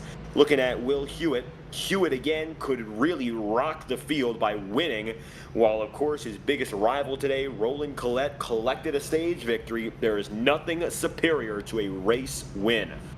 Job is not finished yet, and with a saving grace moment like that, I would be surprised if Hewitt and those guys aren't motivated.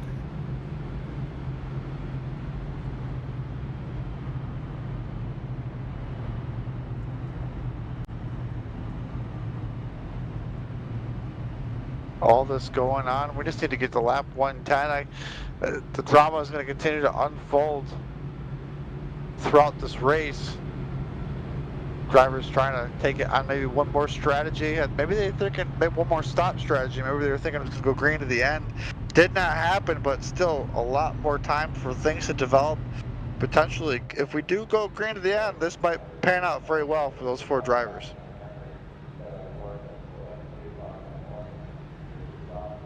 Coming to that 1 lap to green signal, and that's going to give way to a restart at lap number 68. So, coming closer and closer to the final stretch, but it's still a long stint. This one's going to be still longer than any of our previous stages, almost as long as them both combined. It's going to be James Nesta, Corey Adkins, William Lark, and Thomas Hegland as your leading men. William Lark, a rebound. The last time we checked up on him, he was as low as 27th place. He finds himself now running back inside the podium. Your second place starter, his shortcomings began when he started the race on the outside groove. You're looking at him right now, he's on the inner groove, so maybe a better chance to show the potential that he has inside of that Chevrolet Camaro. With an Axalta paint scheme, William Byron, 2-time consecutive Daytona 500 winner, maybe a chance to bring all the strengths he has and take him to victory lane at last.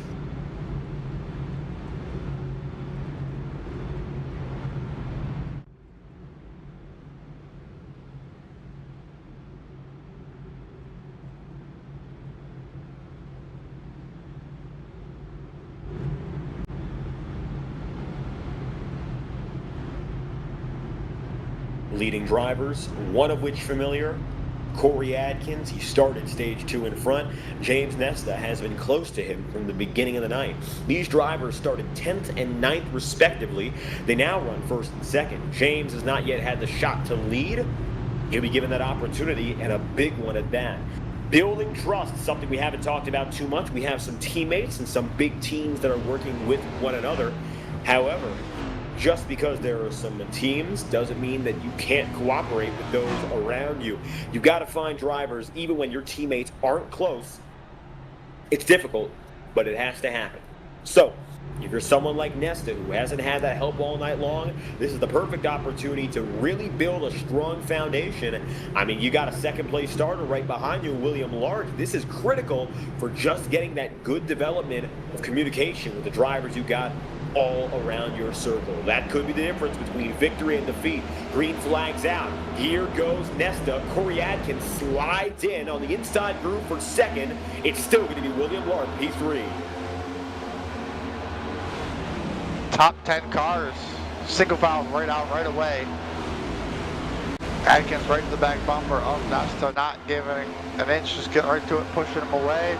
Looks like the rest of the field slowly but surely right now single filing out. We'll see if that top line decides to kick up some speed and develop. So we've got 4 cars in that lane as it continues to grow.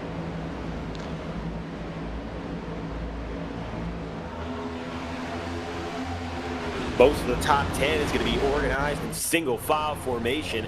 That's not going to be too different further back, but otherwise you'll see the first real signs of side-by-side racing. Michael Kurzarlik, who's in now 12th place, Alan Duggar, Trevor Baxter coming through, Randy Belk in 13th, and Chris Chavez, who's running 28th up to 14th. A few big movers in this mid-teen section. 34th up to 16th is Tommy Osborne. Tommy has gotten himself from just about the last place on the racetrack to the upper mid-pack. The 44 is running with him right now in this leading group. It's a big one, but it is largely uncontested in that single file running order. 69 laps in, heading towards 70. We'll have just over 40 laps remaining. Next time by, all eyes on James to this point.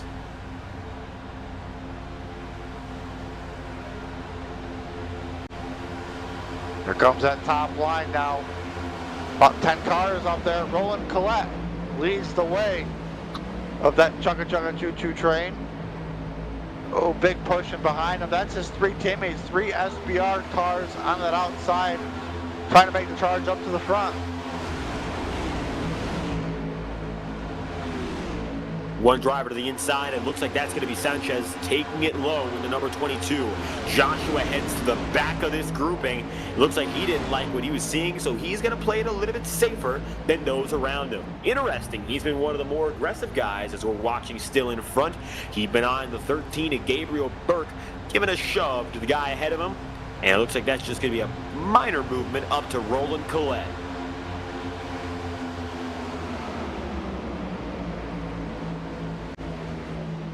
All over the back bumper there of Brickley. Wasn't sure if he was maybe thinking about going to the outside. Did not work out, but he is now trying to push Brickley the best he can. You can see he loses a little bit of time in the turns, trying to gain it all back in momentum on the straightaway. You can really see it here at the end of the back of the back straightaway as they enter turn 3. You can see that bottom line kind of choke up just a little bit. That's really carry that momentum. Roland still working as a second man on this outside groove, and that is not an easy job. We've seen a few drivers jump up there and help out, but even then, that doesn't seem to do too much. Now Roland is out there and alone in the leading spot, and he's more than 7 drivers back on the inside's leader, and it's even more of a problem here.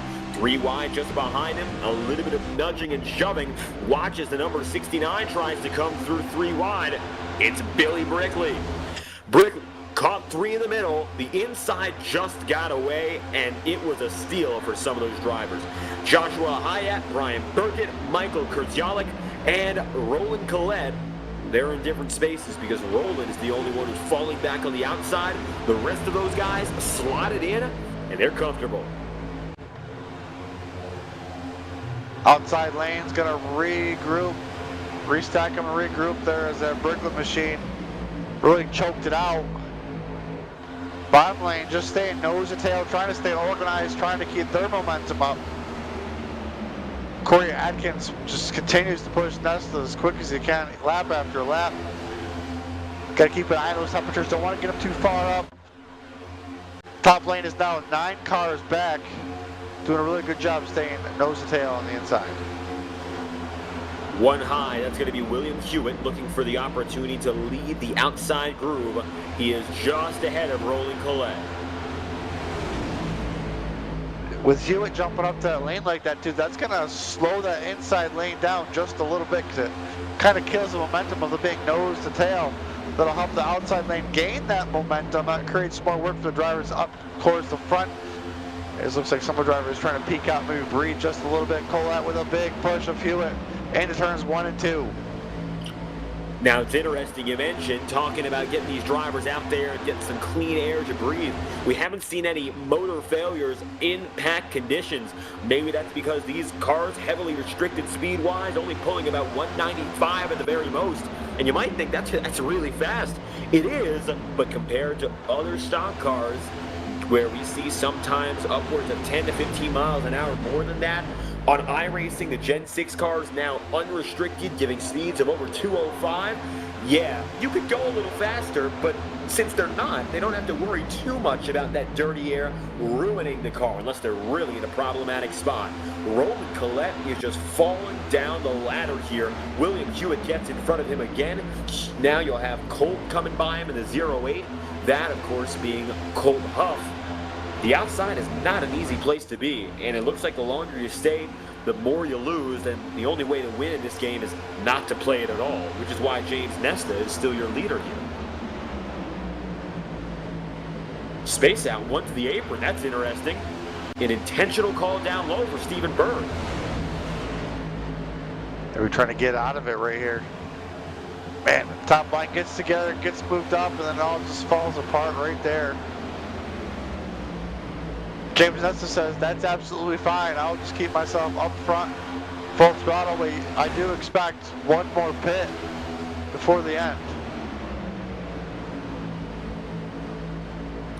One more pit stop still to happen, and most likely within the next 20 laps. So you'll see a pretty big difference.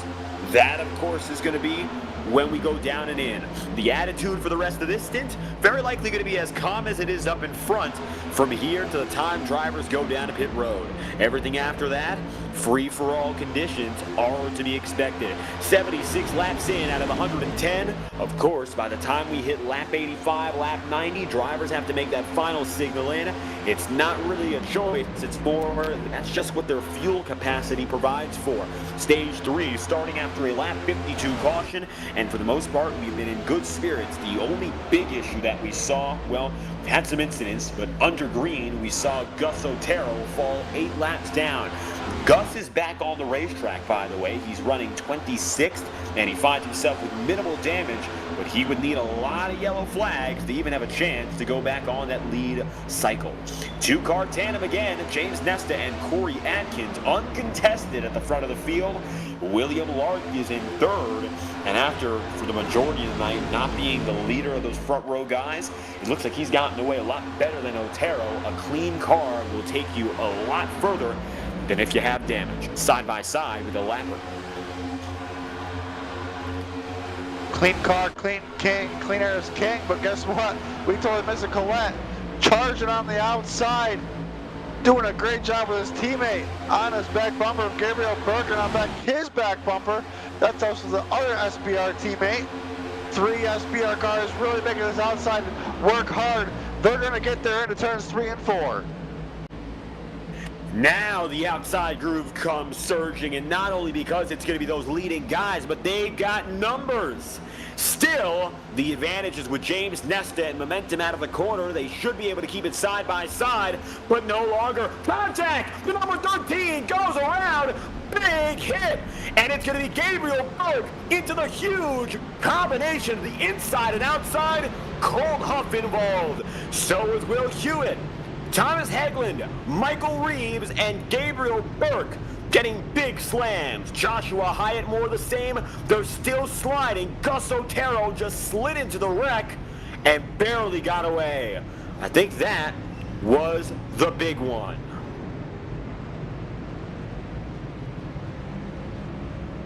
That will be our biggest one of the night. A lot to digest here. So many cars involved.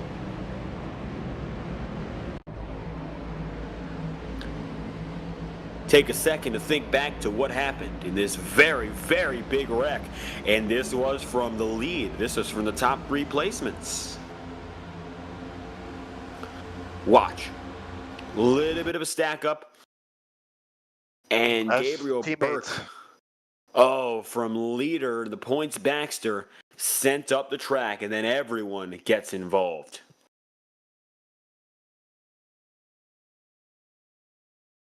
Burke's 360 spin saves him from more trouble than he could have been involved in, but very few get away scot-free. Oh, horrible slam there.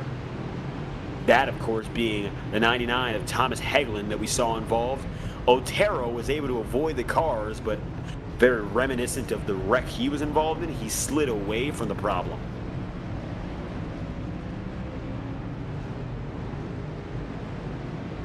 Lots of cars with damage, some cars' tires not even moving, and everybody's down pit road, and might do it for quite a few of these drivers. Biggest wreck of the night. Leader Roland Collette takes him in. Let's find out if he gets them out of here.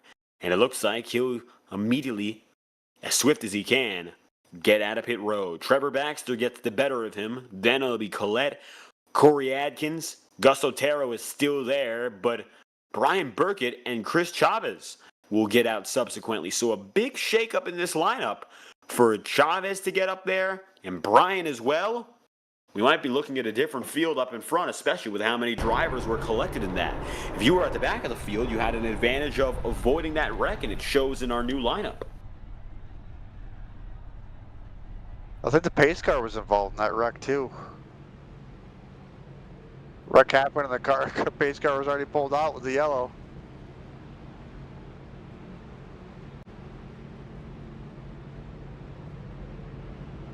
Roland Collette pulls them all to the front of the field again. on the lead lap now stand only 24. Terry Orr would be the last of them. Gabriel Burt's the penultimate. We'll see if they get back fast enough to stay on that lead lap. This one's going to catch a few drivers out. We are going to have just over 20 drivers who are eligible to contend for the race win based on that. Big 36 car field, I believe, dwindling to 34 car field, excuse me, dwindling down here, but that's kind of expected, something normal at these super speedway races, because everybody has a chance to win it, everybody doing the best they can, and right now the catbird seat goes to the most winningest driver of the season. We'll see if anybody else can capitalize though. At the line for Baxter, he will take over the race lead. And the 9 of Roland Collette will go high. So, first and 16th in points will line up to lead this restart. An interesting combination, and perhaps one most fitting of this entire night. Good to have these guys still with us here. Unfortunately, for the other half of the battle that we've been watching, your 19th place man in points, Will Hewitt, falls down again to 19th. Of course, 19th in the race. He has a little bit of damage on the front end, and this will swing it back in favor of Roland Collette. Roland, who found himself further back to begin this race, has once again swung into the front of the field. He's your Stage 2 winner, and it would be a huge, huge moment for his team to win tonight overall.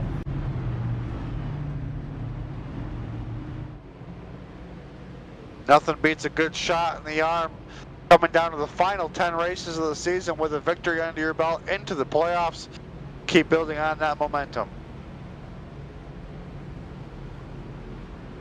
Double file the whole way down. Well, not really. It's pretty spaced out. We're going 1 to green this time, Bob. We got a lot of drivers who are still collecting themselves. Down the back straightaway, they got enough time, but waiting to see the whole field come through. And now it's going to be 23 on the lead lap. Randy Belk will make it 22. He just retired. Alan Duggar's on pit road. We are down to the fewest of the few we've had all night long. Survival of the fittest. That's the simplest way to put it, as we are due to go green and fight for this race win. Not only that, fight to make the playoffs. 15 slots have been officially locked in. Roland Collette gives himself a pat on the back and does a great job winning the stage. But it looks like maybe the stage is just the first goal. He's going to try to move the goalpost tonight as he runs second to leader Baxter. Here we go. It's going to be Trevor with a jump start. Corey Adkins right behind him. And you'll have the number 3 of Brian Burkett from 30th to 4th as the outside wins this restart.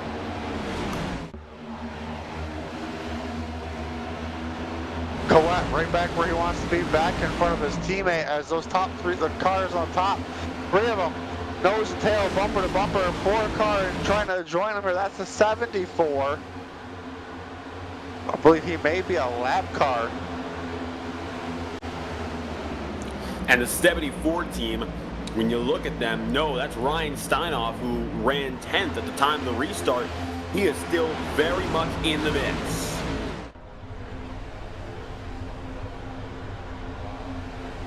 Ryan, however, doesn't have a lot of help there, and as you can see, while the outside took the lead, it looks like no longer they even exist. That's where Steinhoff is going to fall off. Brickley jumped up to the top. Hugh Brown jumped up to the top. A couple drivers right there trying to get that top groove back into motion, trying to help out that 74 of Steinhoff. Another car jumped up to the front. That's Pollard. Looks like his crew has done a good job getting his nose tightened up for him. Oh, Hugh Brown tries to ditch him and go to the outside. You got Billy going up top, Billy Brickley. It's 3 wide briefly now. Nate Pollard is going to give them one chance to take them down the middle. The middle has not been the place to be at all. The outside, I mean, hasn't even been a great place to begin with. When you're in that middle spot, there's nowhere to go. There's a wreck around you. You're all but done for. And of course, when you have no help on the outside, can you even imagine a third group getting going? Unfortunately tonight, I wouldn't say so. So Pollard's going to have to put himself back in line and succumb to the fact that there's nobody to help. Hugh Brown leads the outside groove. He's got the assistance now from the 08 of Colt Huff It's all good times, though, for Corey Abbott on the inside.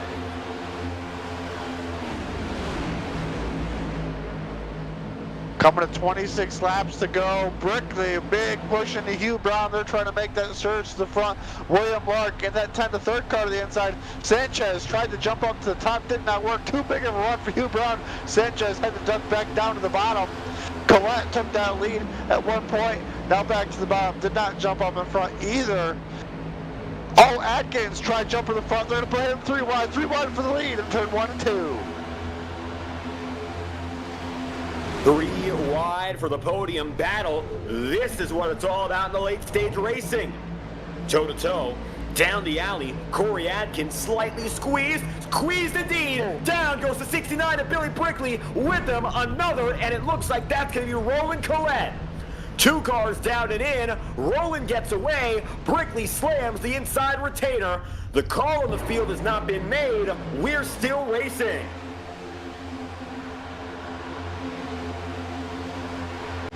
Bill clean and green.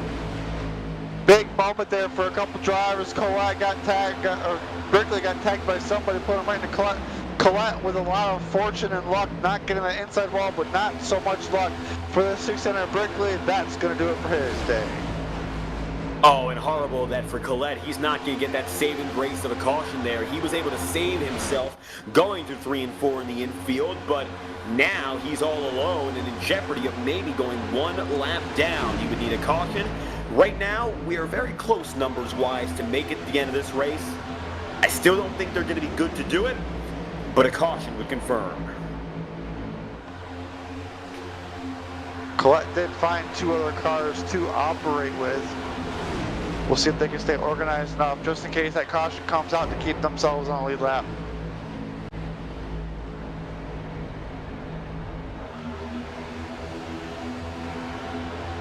Leader now, Brian Burkett, with Joshua Sanchez up at the head of the field once more. Sanchez most recently actually fell out by his own doing. He decided to take it to the inside and let the back of the field be his home. But it looks like the lead is come a-calling for him again, and he's gotten by Corey Atkins. Burkett is from 30th place today. Didn't even take a qualifying time, and yet he's still leading. Matter of fact, of the drivers in the top 10, he's the only one of which that did not take a qualifying time. He started further back than anyone in the top 15 and started further back than all but one driver in the top 20. He is the anomaly and the exception of everyone in the field right now, and the fact that he's still up here is living proof. It really doesn't matter how you get it going. Brian, maybe a dark horse to win it with that in mind, as he looks forward to what could be a huge opportunity for this 3 team. Burkett to this point, 4 top 5s and 6 top 10s, has not yet been able to make it a victory lane, but he is no stranger to success. Every time I feel like the top line's going to fizzle out, it does. Then a couple cars will jump back up there and get it going again. Only 3 cars up there, falling way to the back here. 10th car in line. We'll see if anybody decides to jump back up to the top with these final laps. If anybody tries to make a charge, or they just try to make it on the bottom. But right now, everybody calm, try to make it to that final lap.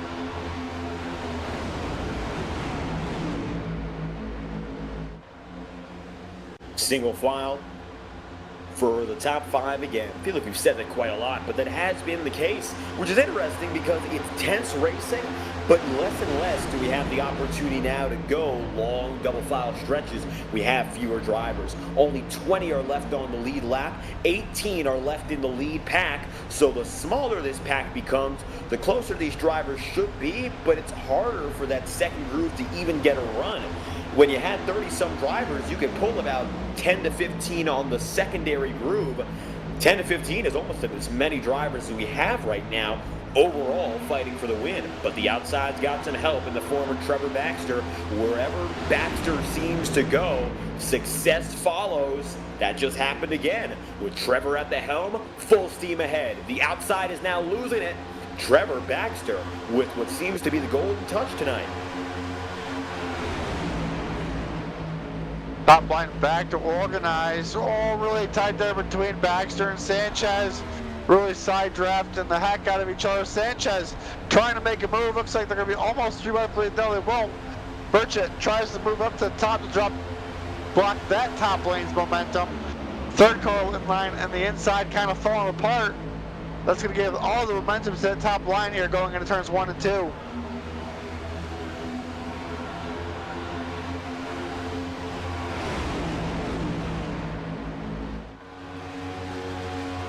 Watch Oh, now they as missed. Baxter sees one go 3. Wow, big shuffle there. Burchett got shuffled right out to that third row. Baxter.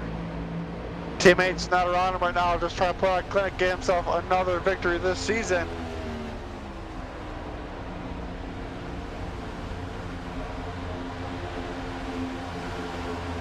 Baxter blocks low. Nate Pollard takes the high side. Trevor seems to be the winning figure no matter where he is. I wouldn't be surprised if he stays on this inside. They just keep on leading. But he could very well block another groove. The number 22 of Joshua Sanchez joins him down there. Sanchez now running third on the inside line. Pollard bursting out there again. So it looks like a 3-car, make it 4-car tandem could be the difference maker up top here. Pollard has been running around these leaders, but it hasn't been perfect for him so far. He hasn't been a clear leader yet. He's often been a supporting figure. Now, what can he do in clean air? Little bobble in that top lane coming out of turn 4. Drivers starting to get tight. One of our longer green flag runs, knock on wood. Hopefully it continues this way. Joshua Hyatt in that 2-car making a charge to front. Brown had enough of the top. He dives to the inside. Oh, that contact 29 is sideways into the wall. Oh, Corey Atkins, excuse me, around up front as well. And that's James Nesto with contact. Yellow flag does not fly. We're still green even though they were wrecking through the corners there.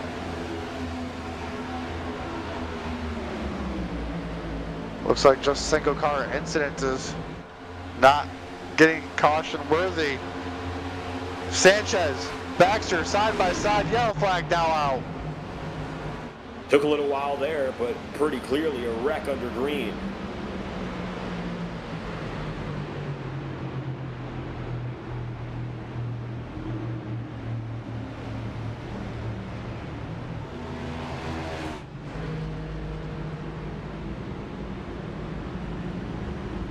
Yellow flag on the field, and it looks like we will have, give or take 25 laps, if that, when we return. Maybe we can try to get an eye on what just happened again and get a replay of that incident. Involved in the 29 of James Nesta, yellow flag is out. A lot to digest. There are lots of incidences all over the track, especially before the yellow flag came out. Let's see what we get here for our first replay. That's when Nesta got just tagged. He was trying to come down, not clear. Bird nowhere to go. Tries to save it right into the wall. 44 sideways as well. He keeps it just straight enough.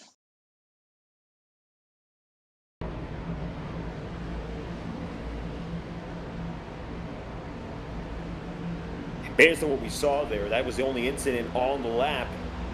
And I would think it was a different call, and surprisingly, a different call from the incident with Roland Collette, where there was no yellow on the field. But that's the second multi-car wreck we had during the stint, and it looks like they waited out. Race control making the call. That's worth the caution. Yellow flag is out. And it looks like that's going to leave us with less than 25 officially, as Baxter stays out, as does Joshua Sanchez. Taking a look to pit road. Majority of drivers opt to avoid it. The back half of the field less afraid of it. Tommy Osborne comes in.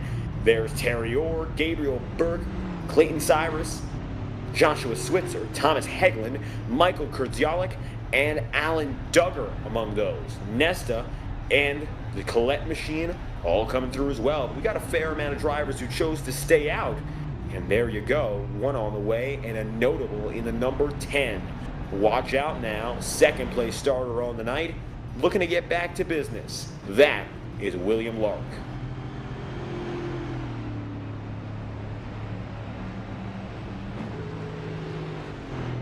Lark's had one of those nights. I've seen him up towards the front, back towards back, moving forward, moving backwards, kind of having one of those very eventful nights. We'll see how this strategy plays out for him right here.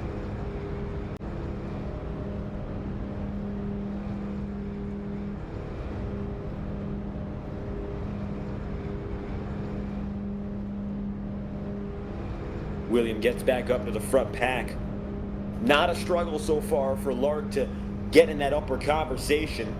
He's been up and down, but we've seen the ups real clear from the beginning of this race. We're coming toward the lap 100 marker, and keeping in mind that after lap 105, any caution will send us into green-white checker territory. We have one overtime attempt available and the potential for one natural green-white checker. That would be a yellow flag on lap 106. It's going to be pretty tight. Otherwise, hopefully we can keep it under green, but the next caution could very well be the one that sends us to our final overtime attempt.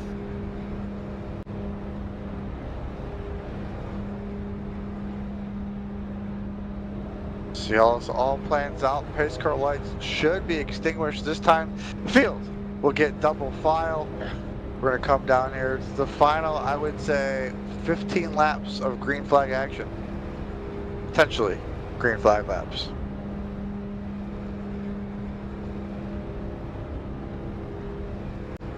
New race leaders at the helm. Trevor Baxter, Joshua Sanchez. So, Will Hewitt is up and ahead of Roland Collette. Roland getting lucky, the caution comes out, and he didn't get any major damage when he slid down to the grass through turns 3 and 4. The best part for the number 9 team was that when he went in, he was able to save himself. He was driven down in, granted, but no contact with anyone else and no contact with the inside retainer. That is a race-saving moment. And as he starts this one in 14th place, it's not going to be easy, but it simultaneously won't be impossible. The field will get ready to rumble once again. We'll come to green at lap number 97, which leads us then with 14 laps to finish the job.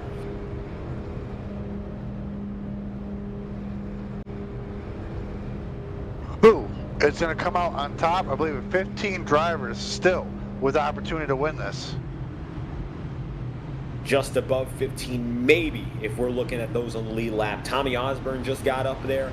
Clayton Cyrus is joining, Terry Orr, and it looks like James Nesta has enough in him to get back on the lead lap. Thomas Hegland also. So 20 are on the lead lap overall. Granted, some of them have damage, but if you're there, there's still a chance. One lap down is Michael Reeves. If there's a caution, conceivably he could get back up there. Billy Brickley is 9 down. I don't think it's going to be possible for him to return into the landscape. Everyone else is practically out of contention.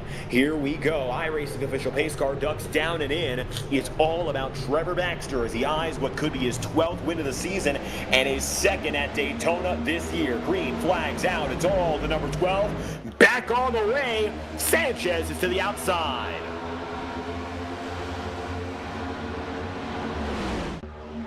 Sanchez getting a big push from that 35 of Hugh Brown. A little bit of a breakaway just behind them. Hugh Brown looking, trying to keep his car off skewed, trying to get a big push down the backstretch. Still continue to be side by side for lead. Oh, Sanchez makes it clear. He goes right to the bottom. Big block again, this time from the high side looking low, and Sanchez is back in his element. He'll take Trevor Baxter and put him back in second. The number 16 of Nate Pollard maintain. Oh, contact! It'll be William and Joshua Hyatt involved. Joshua sees the 0-8 of Cole Huff with trouble. Caution is out again. We'll go to lap 100 with the yellow flag. Oh man, big incident right there. Yikes. A lot of drivers are going to have to come down pit road and get some repairs after that one.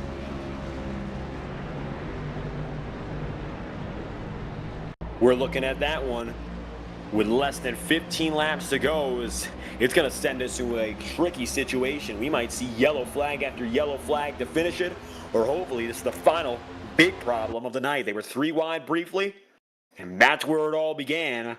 Joshua Hyatt involved. He'll get the number 3. And that's going to be Brian Burkett. And then from there, multiple drivers spinning out of the way.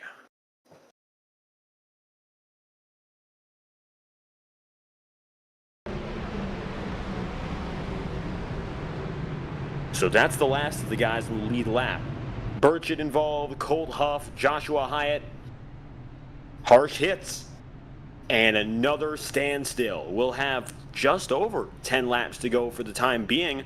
And I think we're going to be looking at 10 on the dot, if that, to go. It could be 9 laps to go when we go green. It's going to be a shootout. A couple drivers in the back potentially coming up the road just to get things taken care of. Should go around one more time. Pace car lights should be extinguished this time. We'll see what happens. Multiple to pit road. 08 of Colt Huff comes in. Number 4 car, Chris Chavez, also going to make his way through. William Lark decides to opt in one more time, but Joshua Sanchez remains on the circuit. So, holdouts at the front of the field, looking at track position as the end goal right now. Keep it if you want to win. I think that's a pretty fair thing to say. I think that's a fair thing to act upon. We're running out of time here. You don't want to lose any position. There's no guarantee you're ever getting it back. When this field gets 3 wide, it's going to be pretty much impossible to make any passes. That's when drivers will make desperate pushes, make mistakes, come into that white flag, checker flag scenario. We'll see how it all plays out right here. We should have just about 11 laps to go when we go green. Excuse me, 10 laps to go when we go green. 10 remaining. Next time around, we're going to be restarting at what looks like now lap 101. So, yeah, 10 laps left. And we've gone a total now of just about 100. When we come across that start-finish line, it'll be official. Billy Brickley among those to now retire. Michael Reeves is still 1 lap down, opting to take more damage repairs. And interesting that he doesn't get himself that wave around. So, with that said, he's going to be banking maybe on one more caution to give him a better shot rather than rushing it up. 20 on the lead lap. Going all the way back to a few who are on pit road right now, but that leaves us with 20 in any sense of contention. 21 within 1 lap of leader Joshua Sanchez. You'll have Trevor Baxter, Hugh Brown, Nate Pollard, and Will Hewitt, the top 5 of this field. And then Ryan Steinoff, who has been really quiet today. We've seen him hovering around the bottom half of the top 10. He is now in 6th, watching for another chance. He'll be on the 3rd row as we get things organized one more time.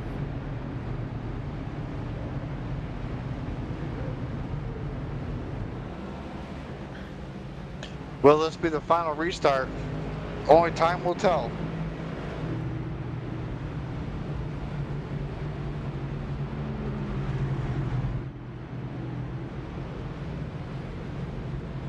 Baxter tonight didn't start the best, at least for his standards anyway.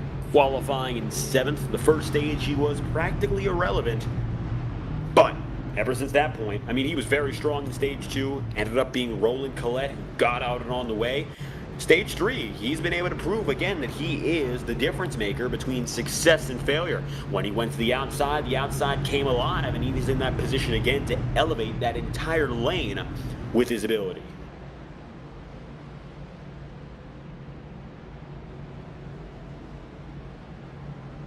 Nate Pollard will be just behind him. A good supporting man so far tonight. He's had a few laps to himself. I would say just about 5 or 6 at most. He hasn't really been a dominating figure, but he has been consistently around the best drivers. And that is a huge deal.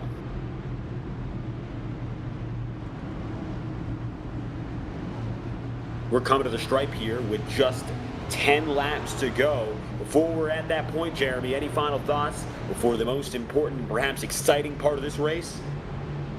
Yeah, all I got to say is hang on tight. These drivers are going to put on one heck of a show. Some drivers trying to get one last victory before the end of the regular season. Points on the line. They want to secure that championship, the points season seedings, and have good points going into the playoffs. Here we go. Pace car should be turning left. To pit road. Will the pace car say goodnight to end it, or will we see it once more? Still a question, but no doubt about it, Joshua Sanchez brings the field to green. 10 laps remaining. Baxter dropping low, as does Sanchez. It's a 1-2-3 lineup, and you got your 16th place starter, Hugh Brown, right with them. Nate Pollard left in the dust, and the outside completely loses steam as soon as Baxter leaves it. We'll see what happens to that top line. Only 2 cars broken away on top line. It's going to be big momentum coming from the Pollard machine. Does he decide to stay in line? He does. Oh, big split loops over sideways. We're going to have a big wreck. Contact. Baxter, Joshua Hyatt, among others involved. This one's big. Nate Pollard gets a piece, and so does the number 74 of Ryan Steinoff. Cautions out, a big one, and we're getting closer and closer to overtime territory.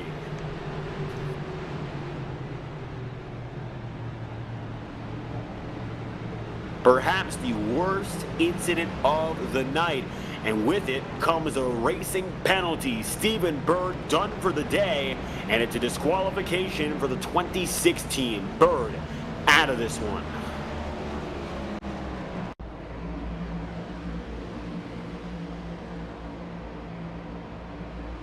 Taking a look at this replay right here. Just close contact there with William Hewitt and Trevor Baxter.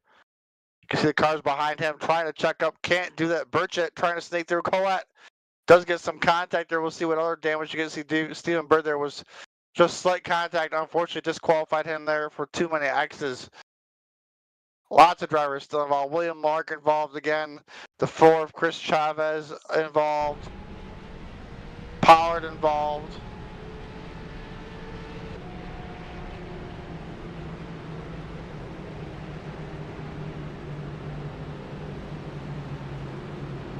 Huge hit, and some great drivers involved. I mean, Baxter getting in this one is a game changer. Not, of course, a good one for him, but it's going to be difference making for everyone in the field. So, for him, trying to avenge and go for what could be his 12th win on the season, doesn't look like it's going to be a likely call any longer, as Baxter makes it in with right front damage. That could be game over with how few laps we have remaining. He'll have to limp his way back on the lead lap if he wants any opportunity. Only 17 remain on the lead lap as it stands.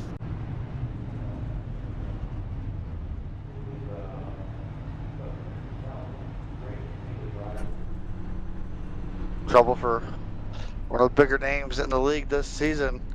Doesn't have to worry about playoffs. He knows he's locked in. Just trying to grab another W here tonight. Unfortunately, not going to happen. We'll see who can capitalize on that, from that misfortune.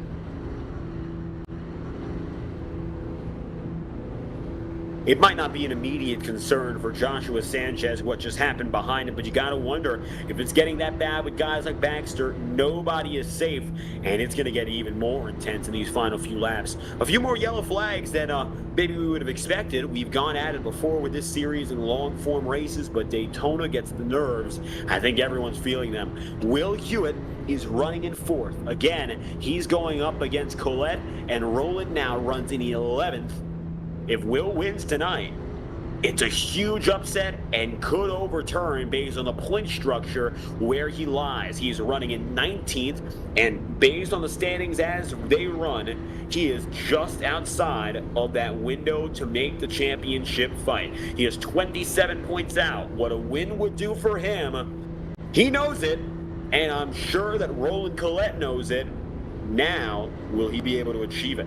Because that's the game changer, the difference maker of all, and it would be a huge upset because Roland made up 2 points to the championship just before, 2 positions at Richmond. Now, William would have to make up 3 to just land in.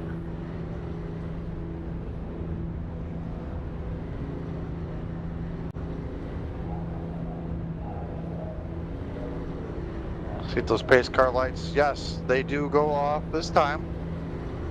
The field will stack them up.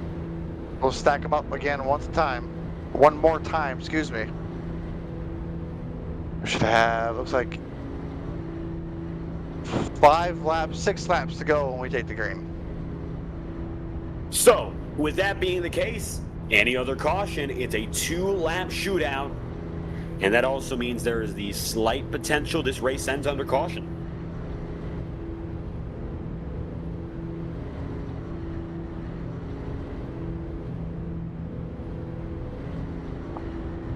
I don't think that's the news that anyone wants to hear, but with that said, we're coming toward the very end of this race.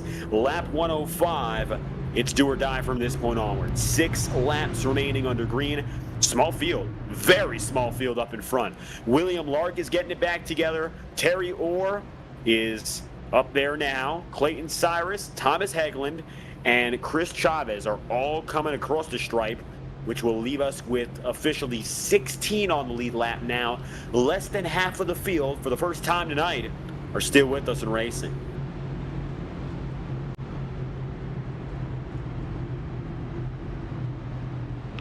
Who's going to have the right partner behind them to push them across the start-finish line, or is somebody going to bite the bullet and ditch them coming out of turn 4? Still a few laps to make it happen. Coming to the green.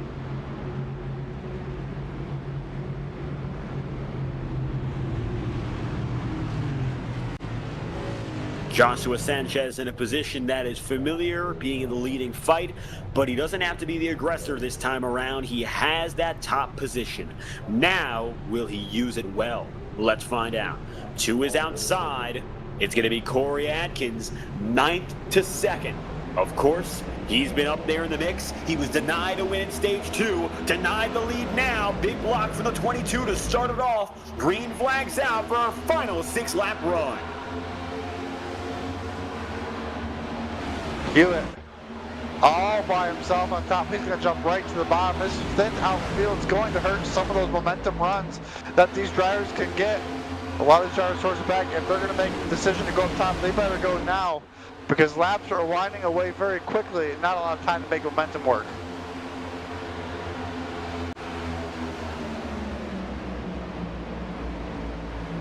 Advantage Sanchez. It's a 1, 2, 3 lineup, including Hugh Brown. Then it's single file all the way down now. Beyond the top contact, into the inside goes Sanchez. He slides out of the way. Will stay green, and he got black flagged. That's why.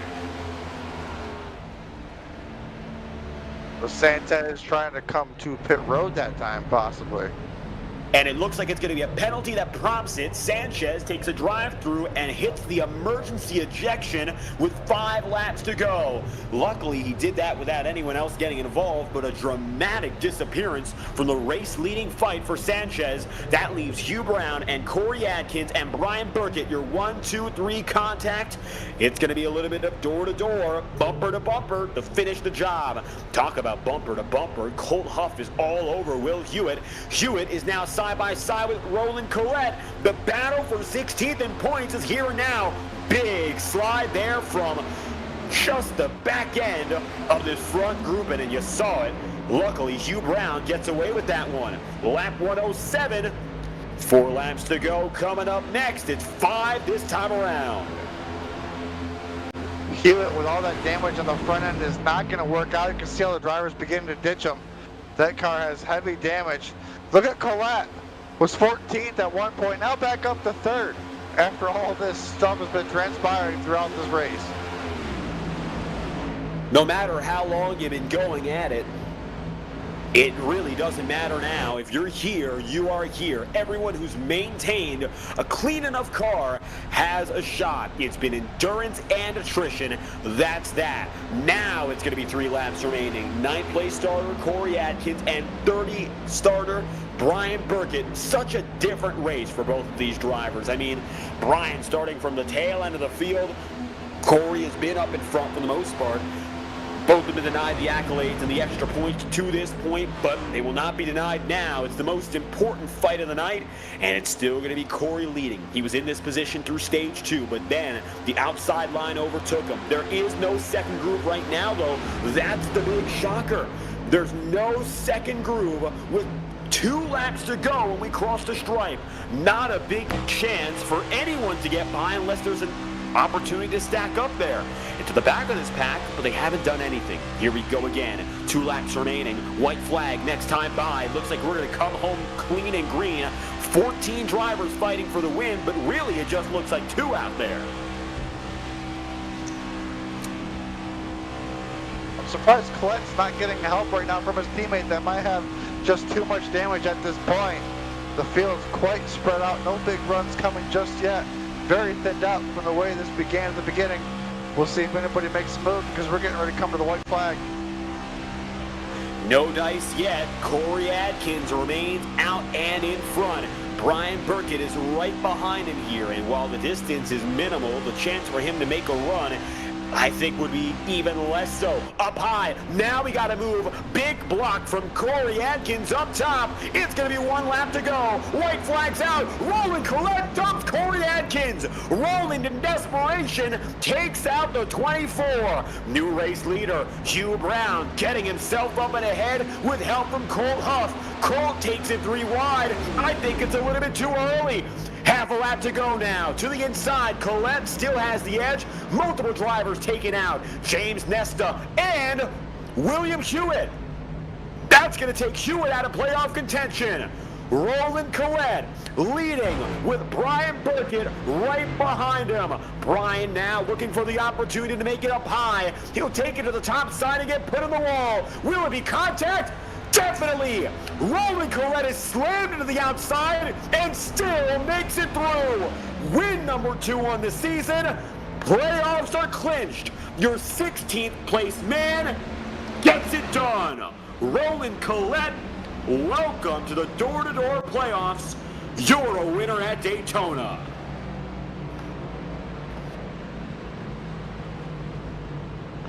Woo! What a finish. Door to door, all the way out of turn 4. It's as simple as that for your stage 2 and race winner. Roland Collette, of course, making his way around, finishing the job, and doing so with his season on the line. That is the drive of a championship contender, without a question.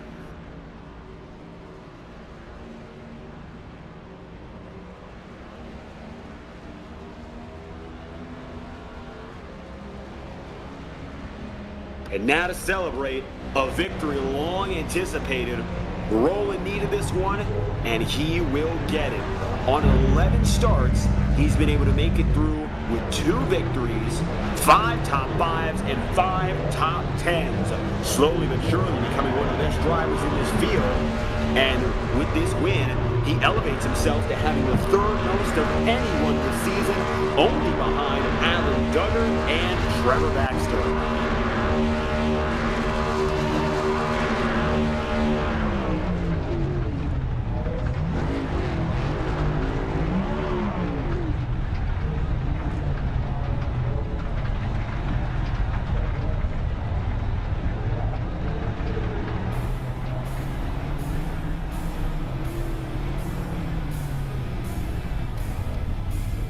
Roland pulls it off of the front straightaway and heads back to pit road. Drivers are going to pull themselves in, and we'll take ourselves out for a brief moment and bring you back with post-race coverage from the Door Racing League. You've been watching Maconi Entertainment at Daytona, and we'll be right back after this with your top 3 interviews.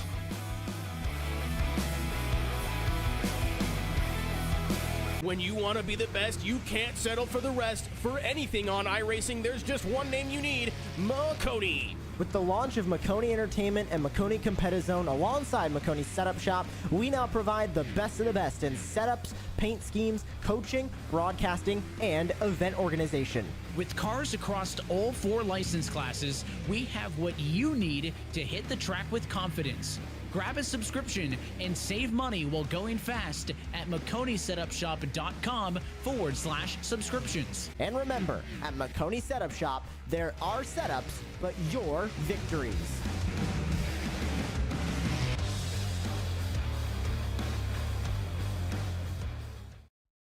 Racing isn't easy, but experiencing it is.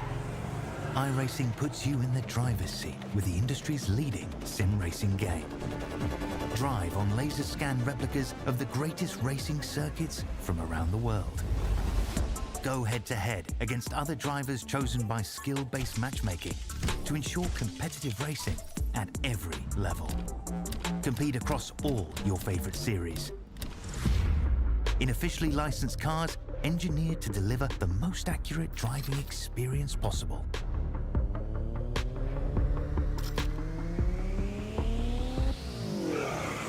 Join a race or host your own with players from across the globe. Race against the computer or in a league with friends. Feel the thrill behind the wheel. Visit iRacing.com.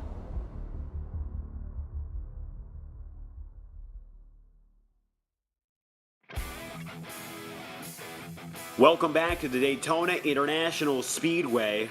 What a race that was. And first and foremost, the biggest surprise is that the playoff race got settled by a victory. Not often does the 16th seed come out and shine like that, but we just witnessed a great performance from our winning man, Roland Collette. As a matter of fact, we'll bring him into the broadcast booth right now and get a word from the driver who finished things off stronger than anyone else. So, with that said, bringing in from the interview room the number 9 team, Stage 2 winner, and overall race winner. Let's get a word now from Roland as we bring him in. Race winner, without a doubt. And a performance like this was needed from the 9 team, Roland. Welcome in. You were sitting in the 16th spot. Nothing was guaranteed until you took that checkered flag. How about your performance? Yeah, that was pretty intense, man. That was for sure a nail biter. Pretty sure I needed to finish above Joshua Sanchez and get in the playoffs, and managed to get a stage win and managed to win this thing at the end when it counted. So glad we can just win it and go on to the next round of the playoffs and see what we can do. Now, Roland, this is your second win on the season, so you've already proven yourself to have that ability to go out and win. Did the pressure at all change your mindset about how you'd approach this race? No, I mean, I'm pretty confident in myself. I got a really fast car this year. Just glad to be part of SBR Motorsports, and and driving for Ryko with their setups that they put out, and they make the best stuff. So shout out to them, and just ready to go on to next week.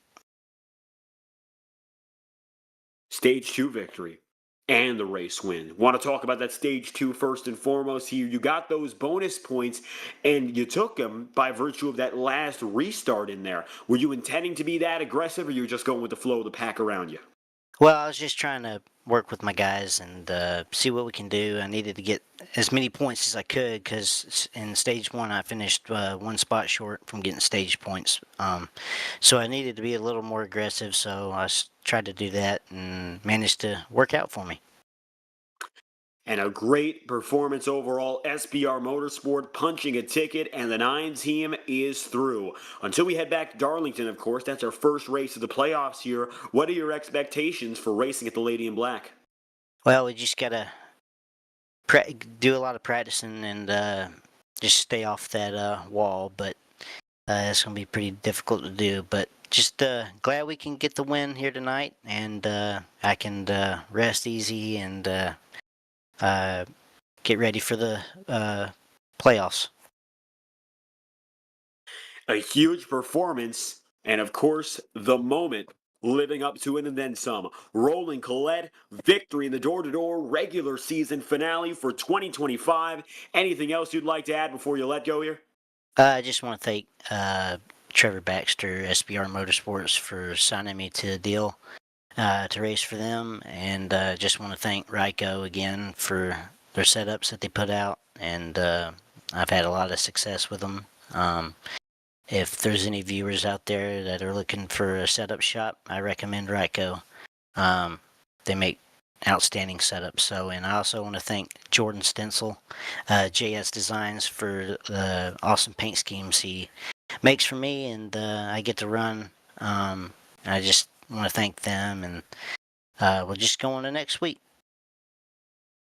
And now another week with a chance to fight for a title. Roland Collette, victory from Daytona. Thank you for your time. Thank you.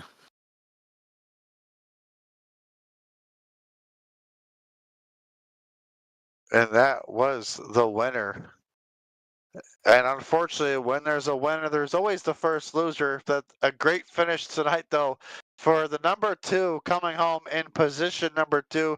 Joshua, welcome up here to the booth. Man, what a wild night. I believe you were potentially involved in one of those incidents at some point tonight. Walk us through your night. Yeah, it was definitely a wild and crazy night, and it's great to be here in the booth with you guys. Again tonight, somehow, some way, we found a way. Yeah, I got it in a couple of tangle ups, and it was unfortunate. I felt like I had a good car tonight, and I would make a good run, and then something would happen, and I'd fall back, and there at the end, I got real lucky. The skies kind of opened up, and I squeezed through there, and it's definitely going to take me a little bit to get over this one tonight, boys, and get some sleep. Adrenaline's got to be pumping. It's got to be great to be up here in the booth. Man, the playoffs are around the corner. What is your strategy for just being out there on the track this season? Well, that's really my number one goal, guys. Be out on the track, participate in as many races as possible, finish the best I can. There's a lot of talented drivers in this league, and I'm fortunate to be here where I am tonight and be in the hunt still. And yeah, looking forward to next week. Awesome. Well, congratulations on second place for your number 2 machine. Who do you have to thank for getting you here tonight? Wow. Yeah, definitely got to thank my teammates at TBR Racing. They do a good job of helping me out. Obviously, Door to Door Racing, these guys, they put on a great league, and you guys there in the booth. Thank you very much. Appreciate your time, Josh. Thank you for the comments. We'll talk to you hopefully in the near future. Thank you, guys.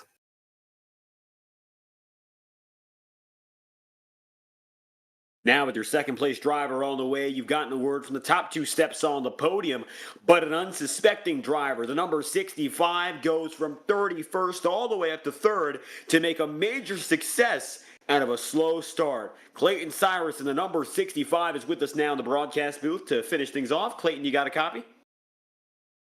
Yeah.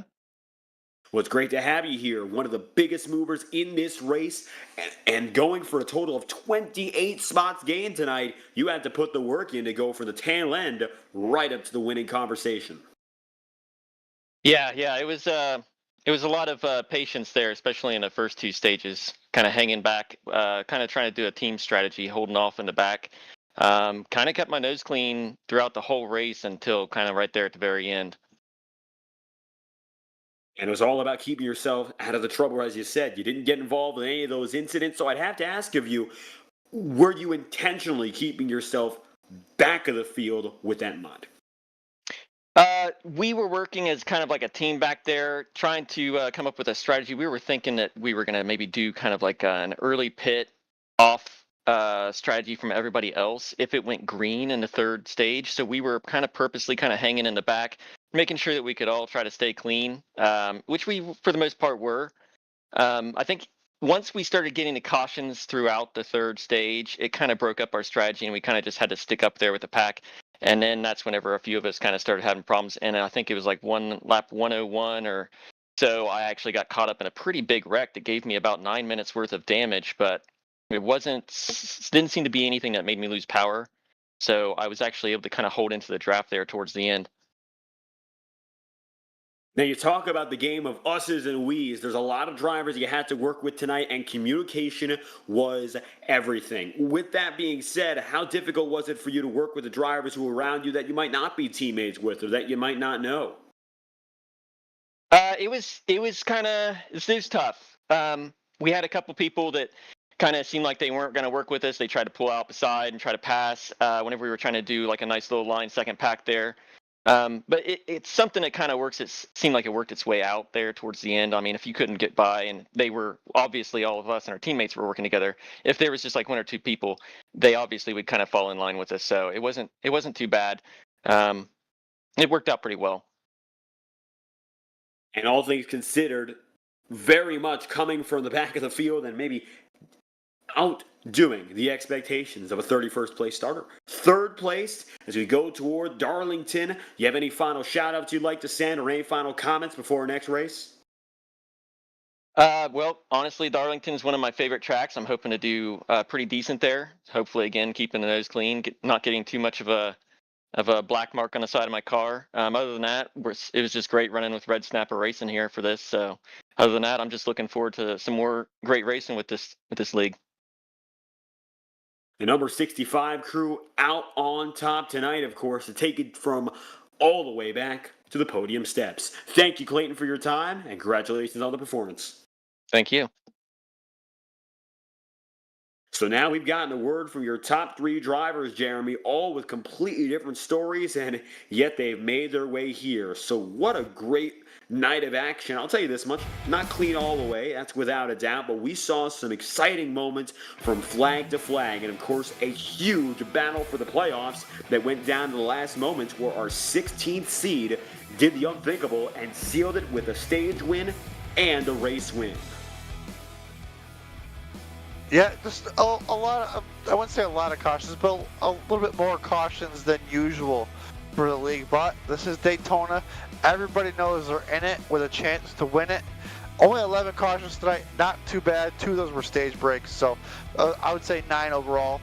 A little bit more than usual, but the great race in this league, each and every week, you're allowed to have one or 2 of those. And excited for Darlington. These drivers are going to be all out, trying to scrape it off that wall, continuing the great racing they have here each and every week. And those drivers, the 16 drivers in the playoffs, are definitely going to be trying to have good nights to capitalize on drivers' misfortune in front of them. Taking, of course, the rest of this week to rest up and prepare. We're going next to Darlington Raceway, one of the trickiest circuits on the schedule. Always a challenge, but a great challenge at that. And if you thought this race was long, we're going for even more next time around. It's going to be 239 racing laps from the track Too Tough to Tame, and we'd love to have you there. August 34th, of course, that's not a date. Take it 3 days back. It's August 31st at 8 p.m., and we'd love to have you there on Maconi Entertainment. Welcome, of course, playoff field, their first Saturday night under the lights, and the stakes are high. Thank you again for tuning in tonight on Maconi Entertainment for today's coverage of the Door Racing League. I've been your host, David Kreutz, alongside Jeremy Briggs in the commentary booth, with Christian Hill doing the production, and of course, working the magic buttons from flag to flag. We hope to see you back next weekend for the rest of our coverage suite on Maconi Entertainment. If you enjoyed, leave a like on the stream, subscribe to the channel. We'd love to have you back, bringing your racing action to life. And of course, check out our website, scan that QR code. Congratulations to Roland Collette. Big win tonight, 16th seed in the playoffs. He just punched his ticket from Daytona. Thank you for tuning in to the Door Racing League. We hope you have a fantastic night.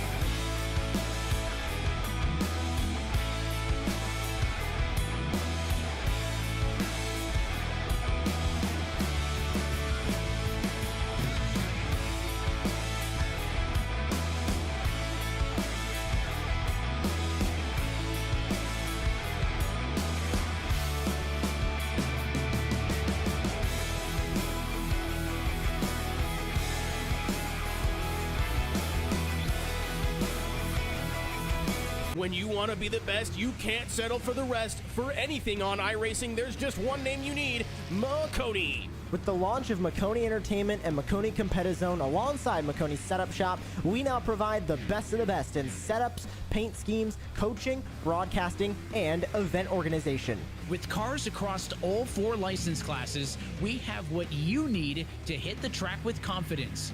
Grab a subscription and save money while going fast at MaconiSetupShop.com/subscriptions. And remember, at Maconi Setup Shop, there are setups, but your victories.